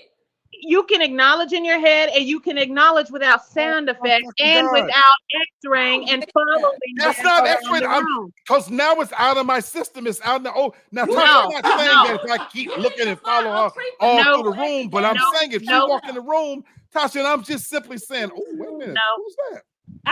You say, well, that's my cousin. I said, well, then, she's nice looking. You telling me there's something wrong with that? You need to leave. You need to leave. My fucking you need to go home. You need to go home. Let me read Craig's comment. I don't agree with y'all on that one. Craig says, it's natural to see someone who's attractive, but I wouldn't be anywhere with her that my wife couldn't be there also. The temptation would be too great for me. Thank you, Craig. Craig, thank you, are you a Capricorn? Because you being creepy. Thank you, Craig. Not even being creepy. The temptation, that's why. So He you said don't the temptation is too great. Nope. Because to that, so what he's saying, and I'm being so serious, I would not put myself in a situation because I know I find that person physically attractive. That's terrible. That is terrible. You That's- have a that's- lack that's of self-control. That is a lack of self-control. What men testosterone, everything is a little bit higher, and men's mentality is different. That's why they always say, like, if a woman gonna want, so a lot of times, I'm not saying all women, if they sleep with you, it's an emotional thing. They're more connected. Men aren't that way. It's just like, oh my God, I gotta get that real quick, and then that's it. And So, Tasha, what's the difference that's why when you said in me and Craig saying that, and you Yeah, saying a he minute knows ago himself. that this Chris Daughtry motherfucker is so fine that I'm not Word. going back around there. So do you not trust wait, yourself? No. The difference is this no. yeah. I didn't say No. yeah like that. No, the difference is I was asked the question. I was asked after the event. I was asked, and I gave him like he is attractive, but I didn't say to him out loud that I'm not going to back around there. I keep that shit to myself. No, I'm not that's saying that fine. to him. Okay, so I respect that. But I'm saying, aren't you saying the same thing in a way though? No. That hold on, No, you ain't let me even ask the question. Tasha, No, I know your question. Tasha, you ain't I let heard me the get the fucking question out. Two different things. No, two different baby. things. Let me ask the question. You not even let me ask the question. Aren't Go you ahead, saying ask the the same thing that Craig said, that since this Chris Daughtry looking motherfucker is so fine, I'm not going I don't trust myself to be going back around there. Is that not the same thing? No. I'm asking. You said you in your head, you saying I'm not going back around there because is that not because I don't trust myself because I might fuck this dude? No, that's not why. I'm not going back around there because he's that. I'm just not going back around there. I'm just not because he's that fine. I'm just not gonna go back around there. Fellas, am I missing something? Craig. Yes. Craig says I thought this was real talk. No, Craig. No, he laughing. No, he not talking about he leaving. I'm just saying, Tasha, you're saying the same thing. I'm not saying the same thing. It's not the same thing. It's Y'all not. not gonna gang up on Tasha. It's not the same thing. Let me ask you this. I'm gonna ask my wife. And she said it with such innocence too. It's not the same thing. And just because folks she keeping that shit in her head, she's doing the same thing I'm doing. She's ogling too. No, not ogling. You got a fine cousin. I don't want to be. You asking me? Yeah, man. I don't want to be around her no more. Yeah, Hannah, hold on. Let's put your ass on the spot. Same thing. I got your back, Hannah. Let's see. They're already plotting and shit before you even get the fucking question out. I'm just saying I got her back. Okay. That shit's so loaded, it don't even make no sense. But he got a fine ass cousin that come in, so my thing is, are we not saying the same thing that you wouldn't put yourself, because let's say, first of all, will you admit that, damn, he's attractive? I wouldn't be putting myself in temptation. I wouldn't want to put the cousin in temptation of me. So therefore, I would leave the situation. Is that not the fucking most conceited answer? Oh my fucking God. Bro, where she pulled that from? I blame Tasha for this shit. Come on, Hannah. I blame Tasha for this shit. I got your back. He's tempted over here. Bruh. Why would I do that? Can we get away with God that? bless Why would I do that to him? God bless you. God bless y'all. Why would I cause a rift in the family? Craig says, Tasha, why would you not go back around his family? For this exact reason that Hannah just said. Because I know you're gonna try to fuck me. I know you are. What? And I'm not going to be the cause. Fellas, you see how they shifted it? It's always on us. Well, Bert said you wait a minute. Bert said, B what said y'all visual and y'all act on instinct. So therefore, you know what? Black. He said it. Black. I ain't got nothing to say. No, that's not hypocritical because of your response, because of Craig's response, because y'all both said that y'all said that you couldn't fight temptation. That's why we know y'all were gonna try to push up on the woman. We know We that. didn't say we They couldn't fight playing it. We chess just right saying now, we wouldn't bro. want to Why would put we ourselves They in that playing situation. chess right now, bro. Why would we? Absolutely. Be I'm gonna wet. leave it alone. Craig, we know what we What know up, we heard. Craig? We're We here. know what we Hannah, we're heard. here. We What know up, what And we Craig? know what we heard. What And up, we, Vern? Craig says, but Tasha, are you afraid that you would give in to the cousin's advances? No, I wouldn't give in to the cousins event. I know how unhinged my ex was because he was very always on go. Someone could accidentally bump Oh, into me okay. and he was always ready to fight. Always. Oh, It could be so innocent. It didn't matter who it was.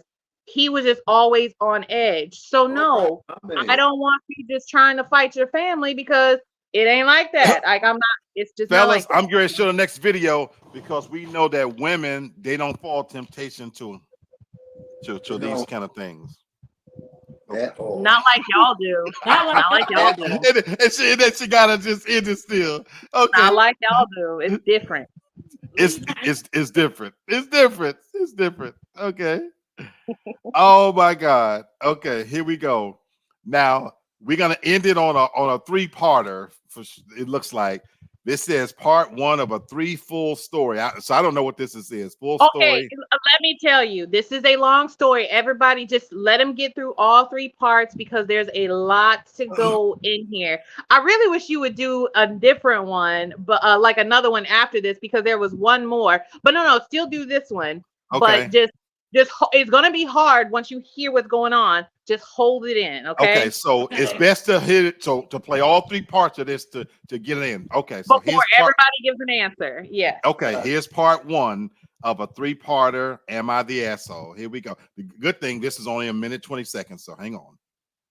I pressured my 25 female boyfriend, 26 male, into a threesome to flaunt him to my friend, 25 female. Now I'm losing him. He is great in the bedroom. Absolutely my best partner ever. It's like he has absolute control of himself and certain knowledge of what I need. I have 3 friends that I'm very close with. We are a group of 4 girls and we all call each other our best friends. I told them about our and how incredible it is. They thought I was bragging and they didn't believe me.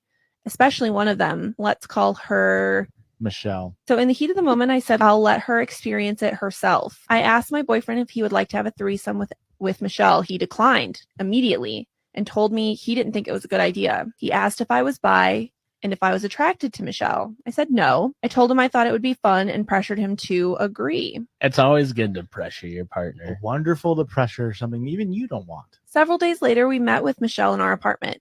And it happened. She had the perfect body. I initially participated, then stood by to let my boyfriend work his magic on her. For the next hour, I watched them have what I would describe as the best I've ever seen. At the end, I put my best act on and tried to look happy. My boyfriend asked how I felt about it, and he told me that he would have preferred me participating more. I said I thought it was great and convinced him that I had a lot of fun. The following week, Michelle asked to come over again. Okay. I pressured my... Hold on. Hold on, be wet. Hold on. We're gonna go to part 2. Hold on. Let me cue up part 2 because we are in for a ride. Good Lord, So that right there is setting the tone. And Here is part 2. All right, here we go. Following week, Michelle asked to come over again. Oh, no. It went pretty much the same way. Then a couple of days later again, Michelle let my boyfriend do things that we never do. He's a very considerate person and he never tries to do those things knowing I'm neither comfortable with nor turned on by them. This brings us to last night. Michelle came over again without even asking first. I don't know how around round 5 and we're just like, I'm super cool with this. Yeah, I'm just gonna sit in the corner for the next hour. You need sex or anything? She was a little drunk, jumped over onto my boyfriend. He looked at me trying to understand what he should do. I don't know why, but I showed them the bedroom and they went. This time I stayed at the living room and didn't go in with them. They left the door open and I heard everything. I tried really hard not to intervene and not to cry. Their chemistry is obvious. I'm lost. I dearly love my boyfriend, but I'm losing him. I know it's all my fault. How should I approach my boyfriend and or Michelle to bring up how I feel about it all? Okay, hang on. Hold on, people. Hold it in. I know it's hard. Hold on. Okay. Hold on. Part 3. This, Lord, yeah, this is a A hot Yeah. fucking mess I right hate here. it's broken up this way, but I couldn't find it all in one story. I'm No, I sorry. love it. I love it because it gives you time to drink it in your Think about it, brain. It's good. digest it. Okay, part 3. As soon as he entered through the door, I asked if we could talk. He sat on the couch and waited with a worried face. Even before telling him what the problem was, I told him this was all my fault. He did nothing wrong, and I hoped that he could forgive me. Then I said I loved him very much, and for the first time in our relationship, I expressed my desire to spend the rest of my life with him if he thinks likewise. I went on about how great I thought he was in every aspect and how I specifically arranged the threesome to show him off to Michelle. I told him that I hated it and I was too ashamed and lost to stop it. When I finished, he reached and hugged me. I will never forget the first thing he said. Why did you do this to us? Ooh. Oh my Ooh, wow. god. Wow. He stayed calm in Oh. the conversation, but he said he was very angry.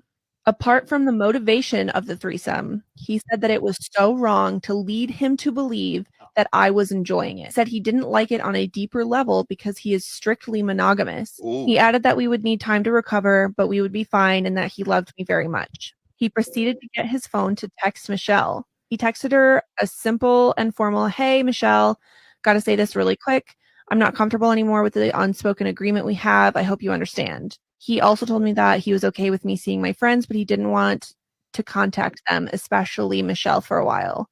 He also told me to never share our private matters with anyone. Oh wow. Oh wow. That's That's it. why I said hold it because it was a lot. It didn't end the way I. Ooh, oh wow. Yeah, it ended the way I thought it was. Oh wow. That threw me for a loop. Oh wow. So look, the first fucking simple question is this bitch an asshole? Yes. Yeah, Yes. but she's 50% the asshole. No, she's 100 in my book. No, No, you're she's right. 50% the asshole. Go ahead, y'all. I'm gonna let y'all go. She's 100. Ooh. Come on, Hannah. Come on, Hannah. Tasha, you're consistent. Tasha, you're consistent. Nobody. Craig says, before you go, Hannah, Craig says, when bragging about your boyfriend to your friend goes terribly wrong. Yes. And Craig, you bring up a point that I know we're gonna bring out in the family again about I'm used Hannah already saying, about that is a no about sharing your sex life. But go, Hannah. Let me tell you this. When you allow outside people into your bedroom, you allow any consequence that come with it. Y'all didn't discuss the threesome. That wasn't something. It wasn't like, oh, you know what, babe, maybe we should have a threesome. You allowed someone to have a connection with your significant other that you should only have. And not just a random someone, a person you called a friend. And I don't give a crap what he say. He might have texted Michelle all that. We are women. We can see the chemistry. He might have said that on paper, but she saw how they physically are and the chemistry they have.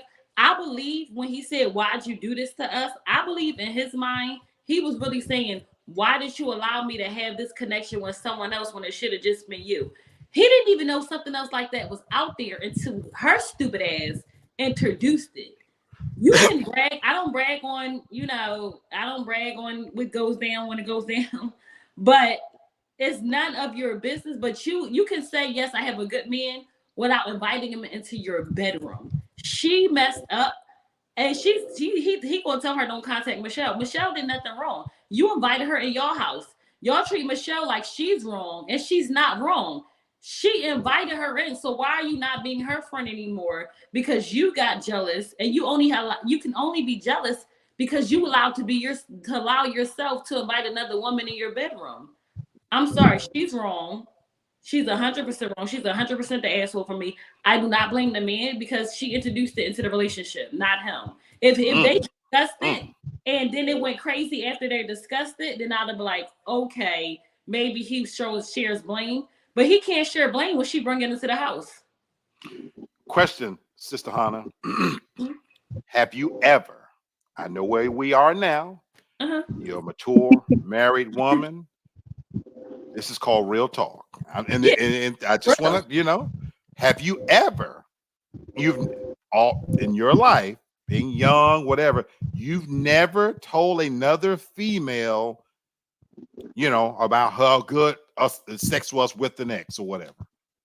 No, because remember, I got married my first time at 18, so Mm. I ain't had a whole phase like I should have.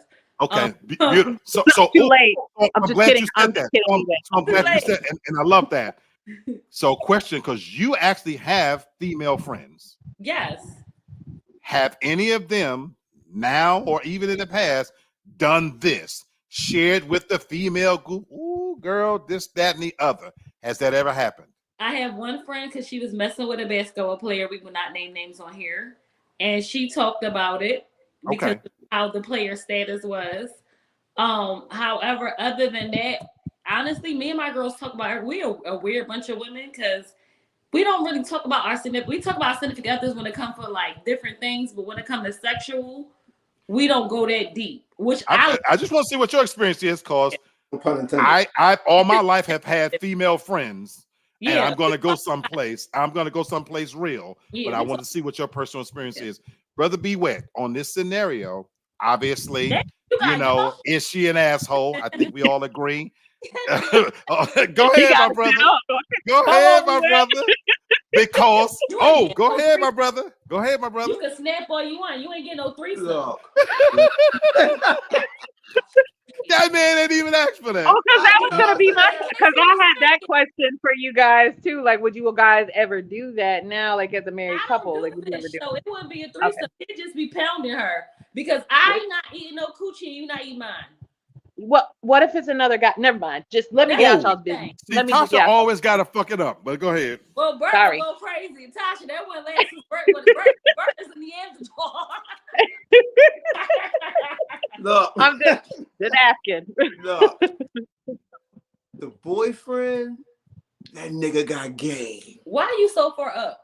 I gotta catch up to that one because Why then I you got. so I'm acting like I'm talking to the fellas for a Up, little mellow bit. yellow. I know Look. exactly where he going. I Look. know exactly where he going. Woo, he a player for real. That's my nigga for real. Let me tell you something right now. She did not have to twist his arm Preach, to get into some more cheeks. preach. And guess what? She was coming back for more, and for some more, and he was pleasing her. She said out her own mouth, they were doing things that she would never be comfortable with, and their chemistry was crazy. Guess what? He not wrong. That man was loving that ass and was loving the fact that girlfriend was watching him wear her ass out.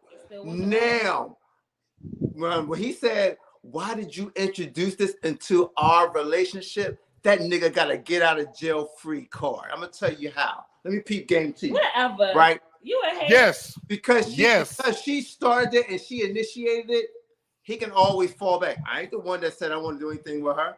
I ain't want to do nothing with her. I wasn't even attracted to her. You forced me to. I told you I'm not comfortable with it. I don't want to do it. You snitching on me. But my actions didn't seem like I didn't want to do it if I'm up here wearing her ass out. Why you snitching on this man? I'm just saying. I'm just keeping it real.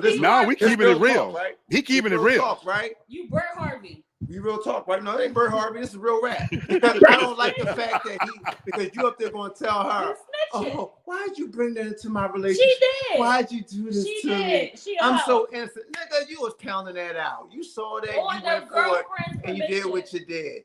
And guess what? I'm sure there was some code in there when he was talking to Michelle, like, oh yeah, part of our written agreement is over with. It ain't over with. Oh, it ain't over. It ain't over with. Bert, he went everywhere I'm going, and I'm gonna go a step further. He gonna pound that.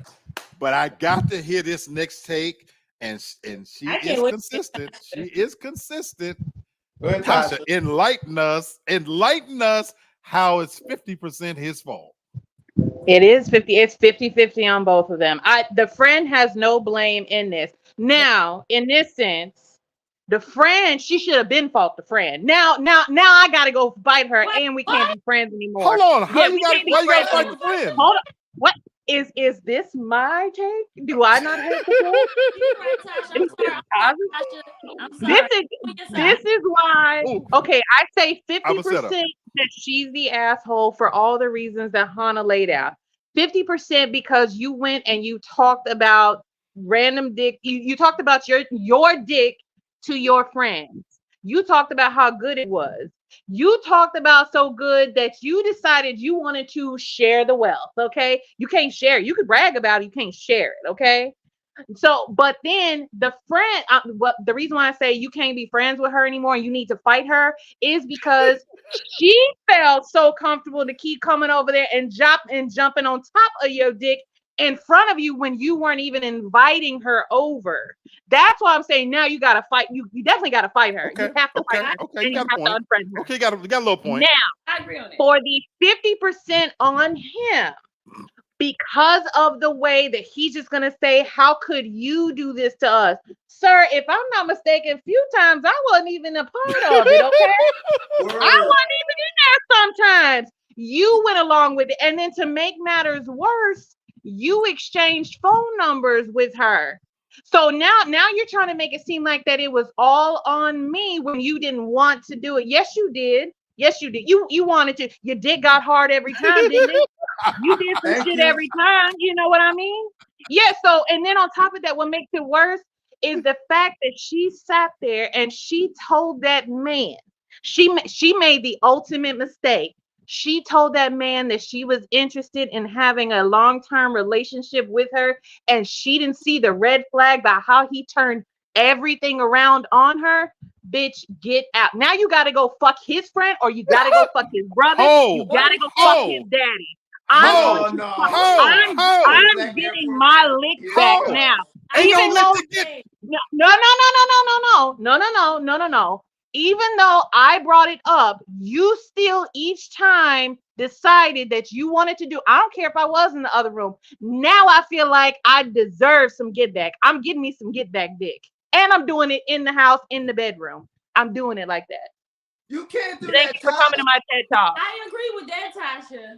You introduced the girl. How in the But fuck I agree. did she qualify for get back when she initiated it? It doesn't asked matter. this- He didn't. If he didn't want to participate in it at any point, he could have said no. He could have said, "I'm not doing this." But because pussy was presented to him, and because she said it's okay, when you could probably clearly look at her and tell, if you know your girlfriend, you know she ain't okay with it, but you still go along with it. So I'm so glad I'm so glad to hear your take, fellas. I've said this a million times, and this way I'm gonna go a little bit further than when you went be wet. Number one, he pimping at the highest level. Yes, sir. Bravo, my brother. Yes, sir. Bravo, my brother. So, but I'm gonna go a little further than you. Not only did he flip the script on this chick, he really laid the groundwork for leaving her. Yep. Mm-hmm. Yep. They don't need to be together. Oh, they don't. Oh, this relationship is doomed. I got news for you. Yeah. This relationship, I got news for you. This relationship is doomed. Yeah. A couple of things. Bert says that, and according to the girl, she watched them do shit that you don't do. There's an old saying, everything things you won't do, another woman would do. Yeah. You a motherfucking fool. You done opened the key, unleashed Pandora's box, and some more shit.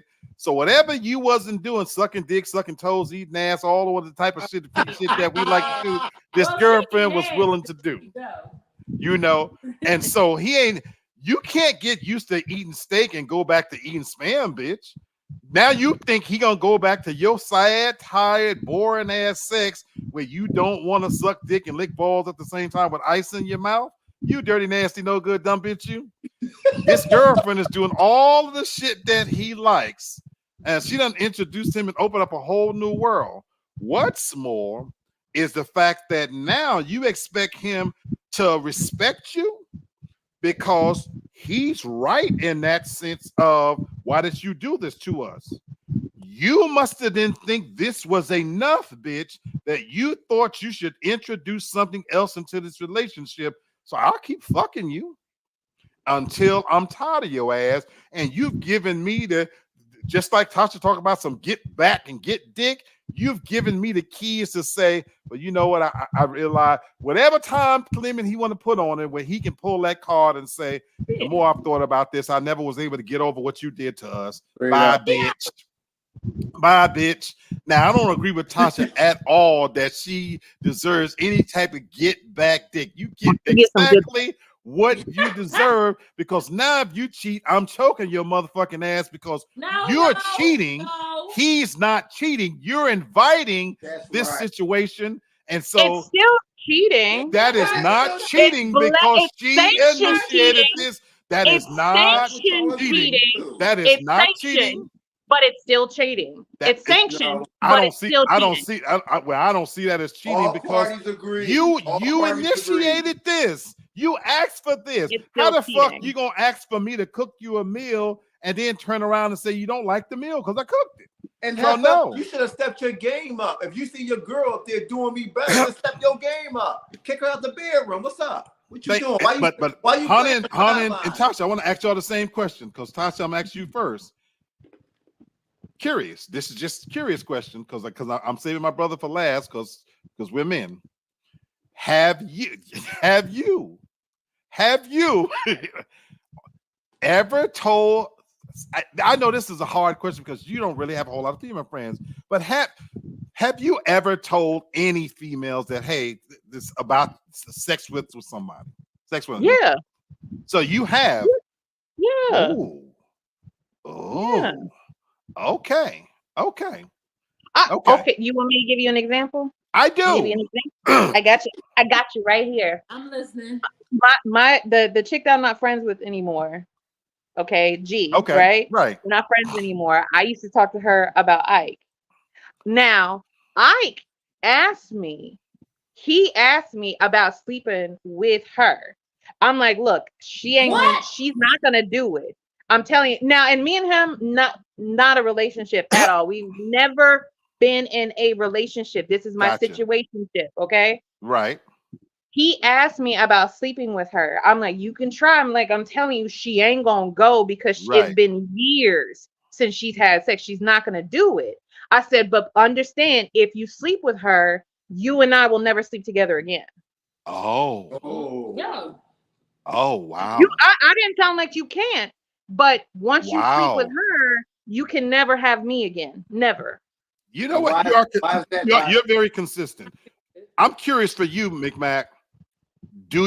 How do you view women telling their female friends in graphic detail about their sex life? What do you view? What's your views on that? To me, this is me, because sometimes I'm an overshare. If I feel comfortable with you, I will overshare like shit with you. And for me, I don't think anything of it. Even when I was working and different things like that, we would have conversations, like even like with the women I work with, they would tell, like we would have, some graphic conversations. They would tell us about the husband and things. For me though, as a woman, that never would make me want to go and try to sleep with your man. Like that would never. But I think it's okay. But you have to understand, some women who aren't really your friends may try to use that as a reason to go. I love how you made that distinction. Yeah, I love how you made that distinction. Me, I'm not going. And I do think by and large, most women, I will say this, I think by and large, most women wouldn't try that, but there is a small section of women that might see that as, well, shit, if he's doing that to you, let me go see if I can get a piece. So I'm glad you said that, because I think sometimes there's a misconception that women don't do such crass things and have such crass conversations. And as everybody know, most of my friendships have been women, and I got news for people. Oh, they way more brutal than we ever are. Diabolical. They're way more descriptive than we ever are. And Brother B, you can attest to this. Even I sometimes think when women think that we talk about sex that it's graphic, it really is not. It's kind of to the point when you're telling your man, B, you can attest to that. When a man is talking about sex, we'll say, man, she got some good pussy. Blah, blah, blah, blah, blah. It's more very direct. I got news for people. I have had women friends that'll tell me in the most graphic terms, hit the size and the position and what he did and this, that, and that. They way more brutal than we ever are. B, am I lying? You don't want to hear that. You're like, what? Like, you're telling me this shit like I'm supposed to get excited. So I know if you're telling me this, I can only imagine what you're telling a girlfriend. So when I saw this 3-part story, hey, listen to this. Like, damn, like. So but to your point, Tasha, you're right. And I'm gonna keep it funky with you. This was something I always did to get y'all know me how I operated.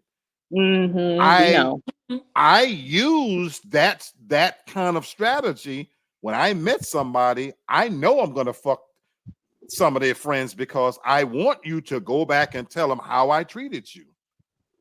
That was always my strategy, to be honest with you. So when you bring your girlfriends over and they coming over to have a drink, I'm already looking, thinking, I want her. You know what? I don't want that fat one, but I'm gonna get her. See, that's why that goes back to our last conversation and stuff. I said I was Temptation thinking and it. shit. Tasha said No. I was thinking it. I No, didn't. you I said didn't. it I out wouldn't say it loud, out too. loud. I know you did. I know you. No, I did not say it out loud. Yeah, you I said did it not. out I loud. did not say it out loud. I don't believe a damn thing you said. I know you said that shit Tasha, out loud. I did not say it out loud. I'm telling you, this was what I would be thinking. Craig says, when the friend come over unannounced, the girlfriend opened the bedroom door and allowed her boyfriend to clap the cheeks instead of stomping them. Yeah. The girlfriend is 100% at fault. But you know what, Craig? At that point, she had already lost, in my opinion. Yeah. To Tasha's point, it went from being what should have. You know what, Craig? She lost, or she had been lost this battle, because even if she, whatever her reasons for introducing it, what should have been maybe a one-time thing, because this is what fucked me up about the story, y'all. Even if your intention was, I just want somebody to experience how good this is, how did it turn into multiple things? Yep. Because let's think about if you went to a cruise, folks, and you brought back the white Hennessy, you're not gonna keep you like, I want you to taste this. But this motherfucking bottle costs me $100, so I'm gonna let you taste it. So now your ass can go on the cruise, but you're not gonna sit there and pour that expensive bottle, and they're gonna be coming back every day drinking up my $100 bottle of white Hennessy. So what I'm not understanding is, how did it go from, I'm gonna let you try this dick and try it and try it and keep trying it, and Tasha's right. How did y'all exchange numbers? And we talked about disrespect. This bitch don't respect you at all no more, that she popped up unannounced, climbed over your ass, and started riding some dick. I was getting ready to say that, bro. Like, what's she thinking about you? Now I understand why you were saying, Tasha, how both of you know how I'm saying, like, she can't be friends no more. You popped up unannounced. I forgot about the part. You're right. Tasha, that is a good point, Tasha. The friendship is over too. Yeah, the friendship is over. I'm sorry, go ahead. About that part. Yes, she should be her ass. Like, Tasha, I agree with you on that part. The friendship is over. That friendship is over. She don't respect you at all. You're not even, honestly, you're not even. And then I was gonna say this: once you start fucking more than 2 times, they in a relationship now. Yup. Mm-hmm. And also, they sleeping together when she's not there. They're in a relationship now. She was there. You know, and that's why I applaud the guy's game, because now she laid all her cards out. I wanted to bust out laughing when the girlfriend said that, I made a mistake and I'm so sorry. And get out of jail. This was a thinking man to think, oh my God, thank you. You just gave me a gift, because hey, he flipped it on her ass so quick that, why did you do this? And then he did the smartest thing in the world. Now, you can still be friends with these bitches if you want to, but I'm going to hold back for a while. And again, I already got this bitch's number. Hey, and he said, wow. He didn't say forever. And he said, and Pimpin', he going to sit up there, you know what? While you cut her off, I'm going to keep talking to her. Oh, yeah, I told you. Oh, she tripping. She tripping over us. And to Tasha's point, there is another girlfriend in the mix that's going to try that dick too now. Oh, yeah. Where all of them not, there is another one now that, damn, because you just exposed your relationship to be nowhere near what you can't sell that to your friends anymore, that I got something special. You have, baby, you just opened up the door to, even if somebody wasn't thinking it, Now, whoever they relationship in they with, and it goes bad, I know where I can go to get some good dick from. It's You know? on. Yep. That's why I I- said you can't be friends with her anymore. I know this sounds crazy. I feel like this. I feel like if you ever want to introduce a threesome into your relationship, it should not be with anyone you know. Me and Tasha just had this conversation last night. Meet a stranger, make sure they clean, and do that. But don't introduce nobody you know, because from now until forever, they're going to know. Even if you marry them, I slept with your husband. You can be old with dementia. I was not even gonna go here, and I was literally getting ready to end this show, but you just went where me and Tasha had this conversation last night.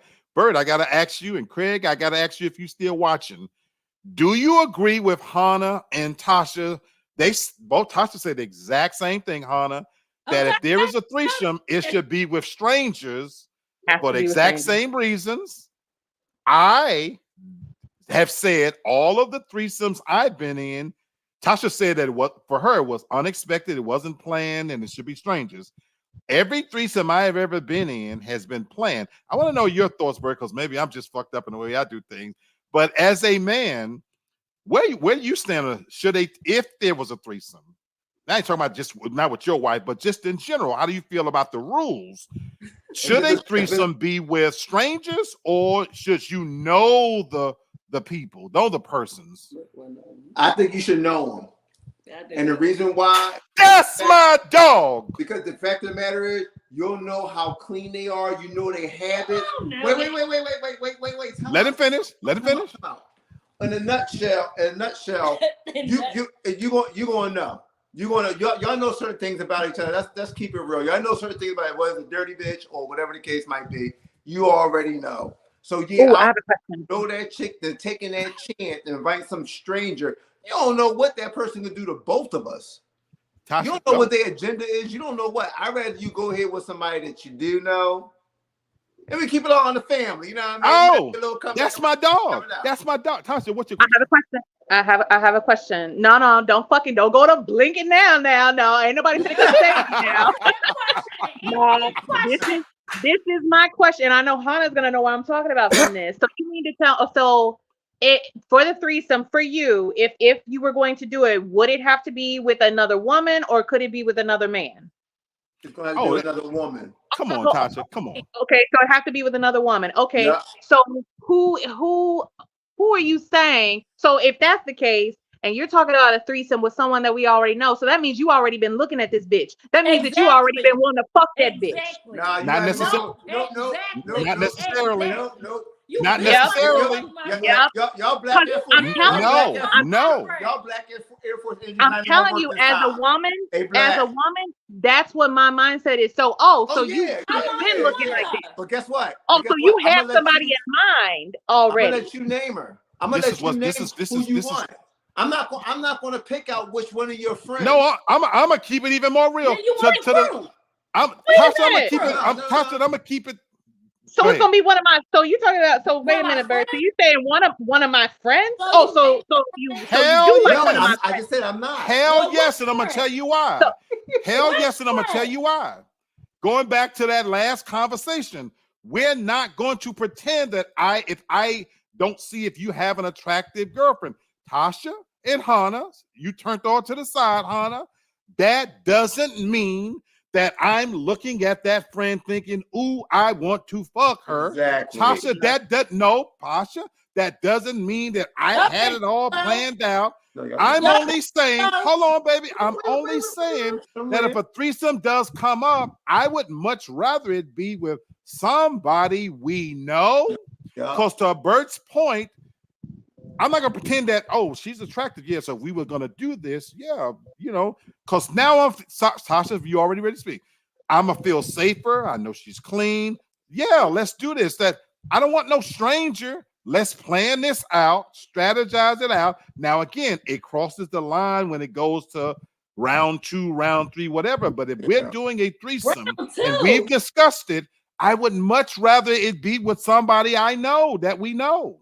So why does it? So is the threesome for you or is it for me? As a woman, is it for the man or is it for the woman? Hold on. Let me answer that. And we wouldn't be doing it if it wasn't for both of us. That's why I said it would be planned out. Now I'm not. Hold on, Hannah. I'm not expecting you to eat pussy. Tasha, y'all. I'm not expecting y'all to eat pussy out. You don't have to do anything you don't want to do. For all I know, you can hold my dick and help me put it in if you want to. Rub my shoulders and shit. Give me some encouragement or whatever. I can take. I'm not asking you to do anything, and that's why Tasha. The answer was it can't be a man because I ain't doing shit to no man. I'm not rubbing this motherfucker's shoulders. But the same thing to you though. But you don't have to do anything that you don't want to do. I'm just telling you. You can just hold my pussy open while he puts it in. No, we're not doing that. Guess no, what? we're not doing that. No, we're not doing that. Initiating it. No, we're not doing that. We're talking about what the way it's going down with this certain situation. She came to him. That's not what he had. Now I'm no fool. I'm no fool, that. ladies. I wouldn't bring it up. There is no way in hell somebody I love in a relationship that I would say, hey, we're laying in bed. Any threesome I've ever been in, this wasn't like my wife. This wasn't like a girlfriend. This was Tasha. This was a situationship. Mm-hmm. This I would never, cause to your point, no. Once you cross that line, that's why even in this story, once you cross that relationship is doomed. It could never be the same. He's not going to see her the same. And even if she wanted to forget, she's never going to get out the image out of her head because she admitted in that story, she watched her man do things with her girlfriend that he doesn't even do with her. She needs to be smart enough to realize that relationship is over. Bitch, learn from whatever tricks you watched and go play that somewhere else. But I'm talking about a threesome with, me and Tasha had this conversation last night. The threesomes I've had, these was bitches that I just was fucking. They was in the fuck rotation. And my thing was, okay, shit, you got a sister. Let's bring this sister in. Shout out to Carmen and her sister. Yo, so anyway. Can you not name names? That's why if you're going to do it, so that's why, like for me, like if you're going to do a threesome in the confines, like if you just have to do it in the confines of a relationship, and the man is telling you, well, he won't do it with another dude. Well, there is no penetration between you and her. You cannot fuck her. What the fuck we doing for then? You cannot fuck her. That's not a threesome then, Tasha. She can suck your dick. She can eat some pussy. You cannot penetrate her. Anyway. No, if we gonna go to the point where you let me suck. Look, this dick ain't gonna get hard. It ain't got nowhere to stick. It's got to stick in both holes, all them holes. No, but that's the thing. That's why your partner is still there. You just can't penetrate. No. You will use said person as a sex toy. Tasha, that's like me starving a starvation, and you send some water over there on the counter and telling me, you can drink this water, but you can't have some of that water. Now, that's exactly that's what I said. But to be wet, what you said, well, like what would you have him do? He can suck some dick, she can lick some balls, she can eat some ass, she can eat some pussy. You cannot stick your dick in her. So I'll say this, fellas. I would agree to those terms, but behind our back. And that's why you don't get one with the friend. And that's exactly. And the minute that it happened, all bets are off, bitch. You need to, because I was already told her that. Like, you can't fuck him. You can't fuck him. It's gonna be some slow singing and flower bringing. And the minute that you guys deviate from it, threesome is over. Now I'm calling the police, and now I'm filing for broke in and she molested. I'm calling the police. I have an intruder in my house. Tasha, why you calling the police on? I'm calling the police. I have an intruder in my house. Yes. Now she's an intruder. That's crazy. She broke in. She won't get out. Yep. You can play with me if you want to, and then Black, to your point, if you think you're gonna be sneaky, now you done gave your girl some get free dick. So now I gotta go find your friend. Now I gotta fuck him in our bed. Now see, you the type of motherfucker. You went outside you just begging to be choked. Yo, you just begging to be choked. They want to eat the cake, Black. They want to eat the cake. I'm trying to tell you. He's a cake anime. Find his tag. Hopefully he didn't know him. That way. That's why I was always smooth enough to just tell them that look, it's just sex. You know, tell them it's just sex. I ain't gonna look at you any differently. Eat a little pussy, eat a little pussy. I ain't gonna think you no different. You know? Nope. Nope. That's why I said use that third party as a sex toy. Folks, if you just joined, we're about to end this show. Y'all came in on the craziest fucking thing imaginable. Do yourself a favor if you want. Go back and watch the show. There was one more that I wanted you to listen to, but I don't know. I can't remember which one it was, but it was real. It was a really, really good one. Let me see if I can figure out which one it was. It's really if Chelsea can find it real quick, we'll do one final one. But these scenarios, to Craig's point, these scenarios are fucking ridiculous. And what's sad, what's funny and sad at the same time, it's real. This is real stuff that's happening to people in their relationships. So, oh my God. Hold on, let me see if I can find it.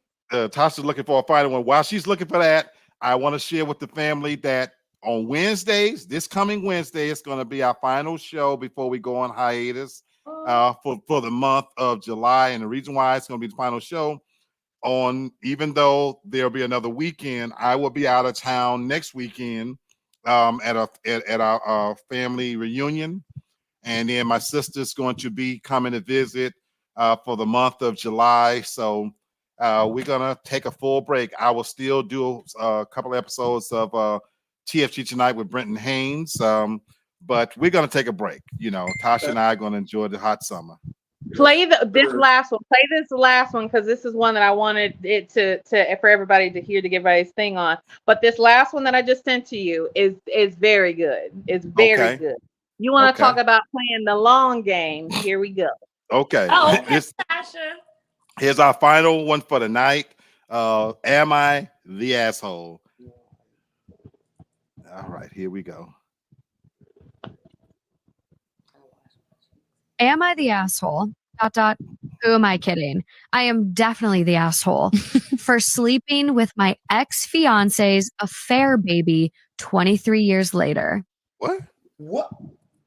Hold on, just listen. That age gap. That is wild.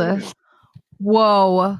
I am a 45-year-old guy, single, no kids, all names are fake. Okay, here's the short version. About 24 years ago, my then fiance, Ella, then 20, told me she was pregnant. I was over the moon. We did not set a wedding date yet, but now we wanted to wait till the child was 2 to 3 to be a part of the wedding party. When she was about 7 months pregnant, my world shattered. A friend, let's call him Luke, told me that the child was his and not mine. This led to a physical fight, and Ella took his side. We were done. I broke up with her then and there. She moved in with Luke. I did demand a paternity test. If the child was mine, I demanded to be in its life. After the birth of the girl, the test was done twice by a clinic I chose and one she chose. Turned out she was not mine. I was destroyed and left town. She could have her life. I didn't want to witness it. And now to the present. A month ago, my work brought me back to my hometown temporarily for 2 weeks. I ran into Ella and her daughter, Nikki, 23, at an impromptu school reunion. Ella wanted to catch up. I wasn't angry anymore, but also did not see the point of being friends. I declined and mingled. After a while, I sat at a table nursing a drink. Ella had already left, and Nikki sat down at my table. She asked for 10 minutes to talk. She knew about my history with her mother, and it was clear that she resented her mother because ... Luke was also not her bio dad. Oh. Ella cheated on me with at least 2 people. 23andMe revealed the real bio dad. He had passed away already.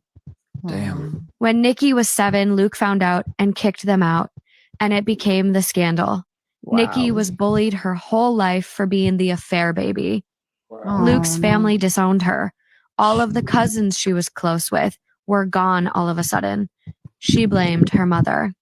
I asked her why she told me all of this. She said that I am someone who would understand this betrayal, and she is a product of that betrayal. She does not expect anything from me. She just needed someone to talk to that would understand. I felt for this kid. so we kept talking. We exchanged contact info and went our own ways. Next day, she wanted to talk more, to vent more. So we met in the bar of the hotel I was staying in. We had drinks and she ranted about her life. We talked until late, and when the bar closed, Nikki was too drunk to drive home. And since I didn't know where she lived, I couldn't even get her an Uber. So I took her to my room. I have the habit of always getting a room with twin beds. So she slept in one bed and I slept in the other. Nothing happened. The next morning, we had breakfast and she left while I went to work. A few nights later, I met Nikki in the bar because she had a lot to rant about. We also talked about her future, and she expressed interest to move out of town to escape the stigma of being the affair baby. Here is where I am the asshole. I made a move on her one night. At first, she walked away. I thought I blew it, so I went up to my room. An hour later, she sent me a text asking if I was in my room. As soon as I answered with yes, she knocked on the door. I was sober. She was sober. I had time to think. I could have sent her away, but I didn't. This is the daughter of my ex-fiance. If I had never found out Ella cheated, I would have raised Nikki as my own daughter. But I found out, and Nikki is not my daughter. I never saw her as a baby, never saw her grow up. I never saw her as a daughter. The first time I saw her was a week ago. So yes, I slept with her. And then again. And then again. And then again. Nikki is more vengeful than I am. She said she wanted to let her mother know, but she wasn't going to do it if I didn't want to. I was okay with letting her know. It took a little convincing in how we would let her know. We took a picture together, clearly in bed, clearly naked, but covered by sheets. Oh my God. And she said it as a one-time view pictured her mother via Instagram message with the caption, "I can finally call him daddy." Ooh. Ah! Patty the Bell. I would have beat No. Ella called and they got in a fight. Then she got in a fight with me, still over the phone. I thought I was over the betrayal, but it seems like I had bottled up everything and now it finally came out. I had 4 more days there, and Nikki stayed in my hotel room those 4 days. Now I'm back home. Nikki is currently packing everything. She's going to move to another country to be away from her toxic environment. She will stay with me for a week, maybe more, before she flies away. She is going no contact with her mother. I have also blocked Ella on everything. Yes, Nikki and I are both broken. I refused therapy for years, but after that one outburst where I told Ella everything that was bottled up, I've decided that I do need therapy. I have suggested it to Nikki. She said that when she is settled, she will. I'm not even going to ask if I'm the asshole. I know I am. Am I the asshole? Ooh, great story. This is the level of petty. Do not play with me. I will hold a fucking grudge forever. He is not the asshole. Fuck you, Ella. Fuck you, Ella. I would do the exact same thing. The exact same thing. Oof. Anybody feel he's the asshole? I don't think he.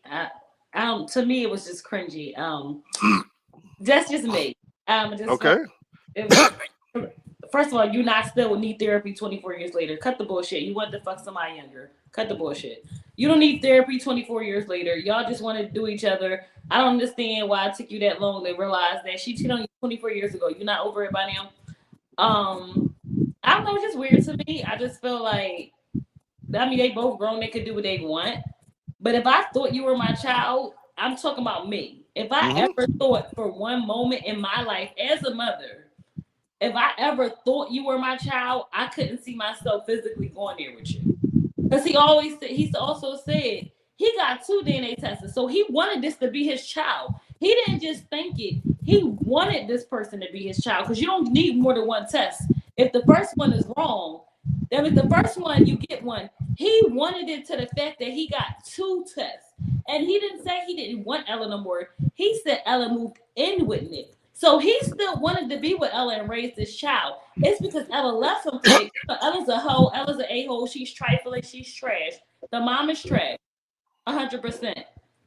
But he wanted this child to the fact if she didn't leave Nick, he would have raised this child. That's the only part that I didn't like, that he slept with her. So when you say this is cringy, is it cringy because of the age or the fact that this could have No, been his it's on child? some Woody Allen shit to me. Because he wanted this child to raise. Only reason why he didn't raise her is because she left him for that nigga.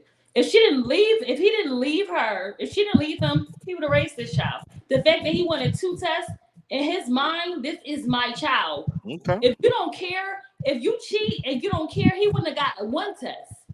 Okay. If you care about something and you like, she trash on winner, he wouldn't have got 1 test. He got 1, then he got 2. And then his mind, this was his child, so he had to verify again it wasn't. I just figured he could sleep with her mother, her sister, her best friend, her enemy, and it'd have been cool with me. I just didn't like. To me, that's the only thing. Okay, so you would have still, to be clear, so you would you have kept it petty and like Tasha, but you just would not have. It's the choice he made with the daughter. He should have did her mother. Okay. He did Luke's mom. But you okay with him being petty and sleeping with a family member or friend? Okay, I'm just not okay with the choice of the petty. Gotcha. You know, the reason why he got the DNA test is because Luke came to him. His friend came to him. Right. And told him about this that. is it, right. He didn't have to. Okay. He Brother beware. He wanted that to be his child. What's your take on this crazy ass story? How do you feel about this? The panel. This is real talk for real men. That's right. That's right. All right, here we go. So I'm going to say this. I don't feel as though it was a Woody Allen situation, only because of the fact that Woody Allen actually raised that girl and then wound up marrying that girl. So I'm going to strike. I don't agree with that. Or get out. No. I'm playing, baby. I'm playing. But I'm going to say this. I would have slept with her. Depending on how the way she looked. I'm going to tell you why. All right. She ain't my daughter. She ain't that nigga's daughter. She's some other nigga's daughter, that died. All right. And yeah, I do agree. He is an asshole. He is. But we all got assholes in us. And you know what? If it was a get back, so be it. It wasn't like I forced myself on her. He did. I could have did something when she was drunk and I didn't. And I did shoot my shot. I thought I was going to be shut down. But guess what?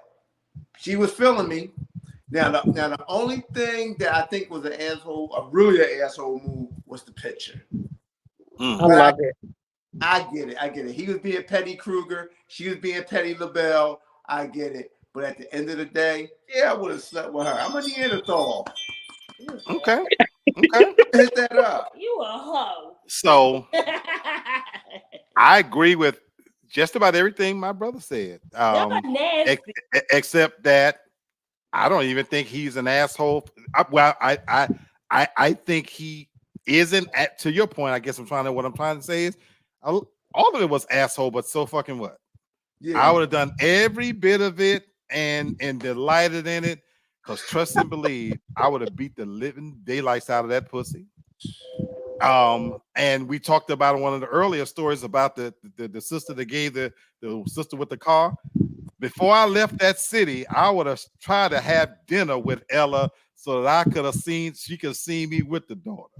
And I could have seen me slobbering all over this daughter.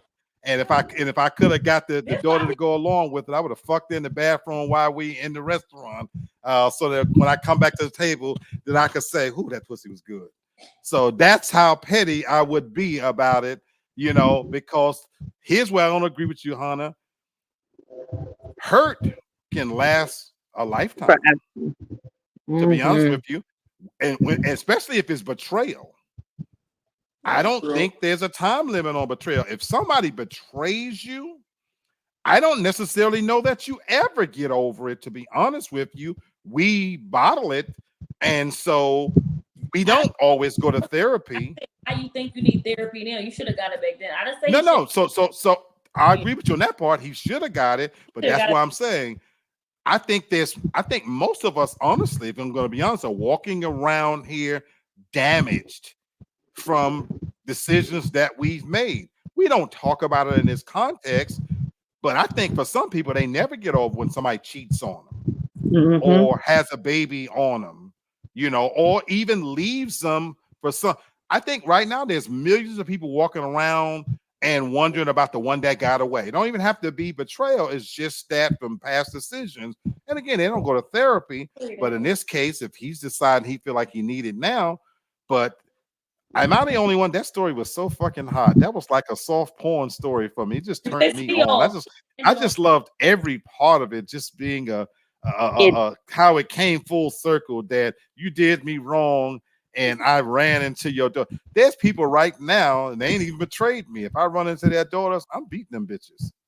You know, that's something totally I got different. exes right now. Shit, you know, if them daughters is grown, that pussy is fair game in them streets. If you grown, is what I say. That's something totally different. Almost made it. We almost made it. I'm telling you, We almost made it. You know, my thing I'm is, talking about. If your daughter is grown and I run across her and I'm on vacation or something, I'm gonna strike on that pussy. You know what? You want some other shit. Now you want some other shit.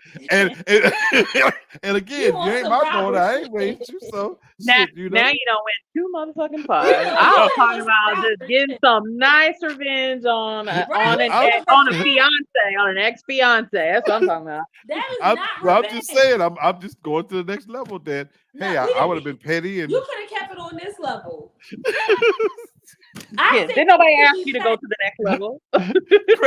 Craig says, I don't think the guy was being petty in the beginning. He was definitely being horny. I think after talking to his ex's daughter about the past, it brought up old memories and it turned petty.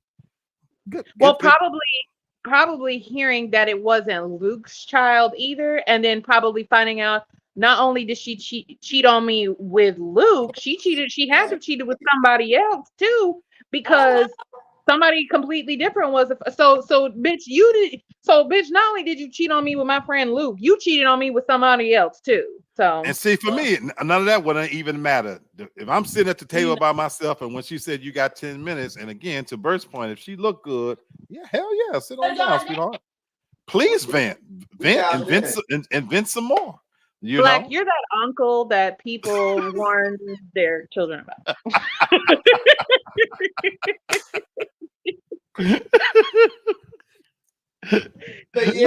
Walk in red flag. Stay for a couple weeks in the country. That was a good one though. That's the one I'm like, that one was a good one. That was a good one to end on. That was a good Folks, one. as you see, am I the asshole? We have got to revisit this when we come back off a hiatus, because it just takes you down some great rabbit holes and you get some views. So again, if you don't know, Wednesday is going to be our last show, and we're going to be off an entire month. And then Tasha and I made a decision. We wanted to end our final show on a high note. So typically where Wednesdays are more serious subjects, we're going to do something revolving around music. Summer is here. Yesterday was the very first official day of summer. So on Wednesday shows, we are going. If you're invited for Wednesday's show, get your drink, get your smoke, come join us. We're gonna play some music. We're gonna kick off the summer, and we're gonna have a fun-filled music show. It won't get televised, but I mean broadcast, but we ain't monetized anyway, so it don't fucking matter. There you go. Just come and have some fun. Bring your musical taste. We're gonna hopefully get you set off for the start of summer. As I said in the beginning, for many people, they're planning vacations. Some of you got grown-ass kids who just graduated. You don't know what to do with them little fuckers just yet. So, you know, others, it's gonna be a hot summer. So get away from the heat. Come check us out. Tell somebody to tell somebody else. And we hope to see you on Wednesday. Enjoy the rest of your weekend. Stay hydrated. It is hot out there, folks. So yes, indeed. So a lot of people are really going through it. Even on the East Coast, they're getting beat with it. So if you like me, I am in for the weekend. I ain't doing nothing else. I got everything I think I needed. I'm gonna find me a good movie, My brother and sister recommended a couple of good movies for me. So everybody, and stay cool, stay hydrated, enjoy the rest of your weekend, and we will see you on Wednesday. Peace out. Family members, we missed you guys. Hope to see you on Wednesday. Peace out.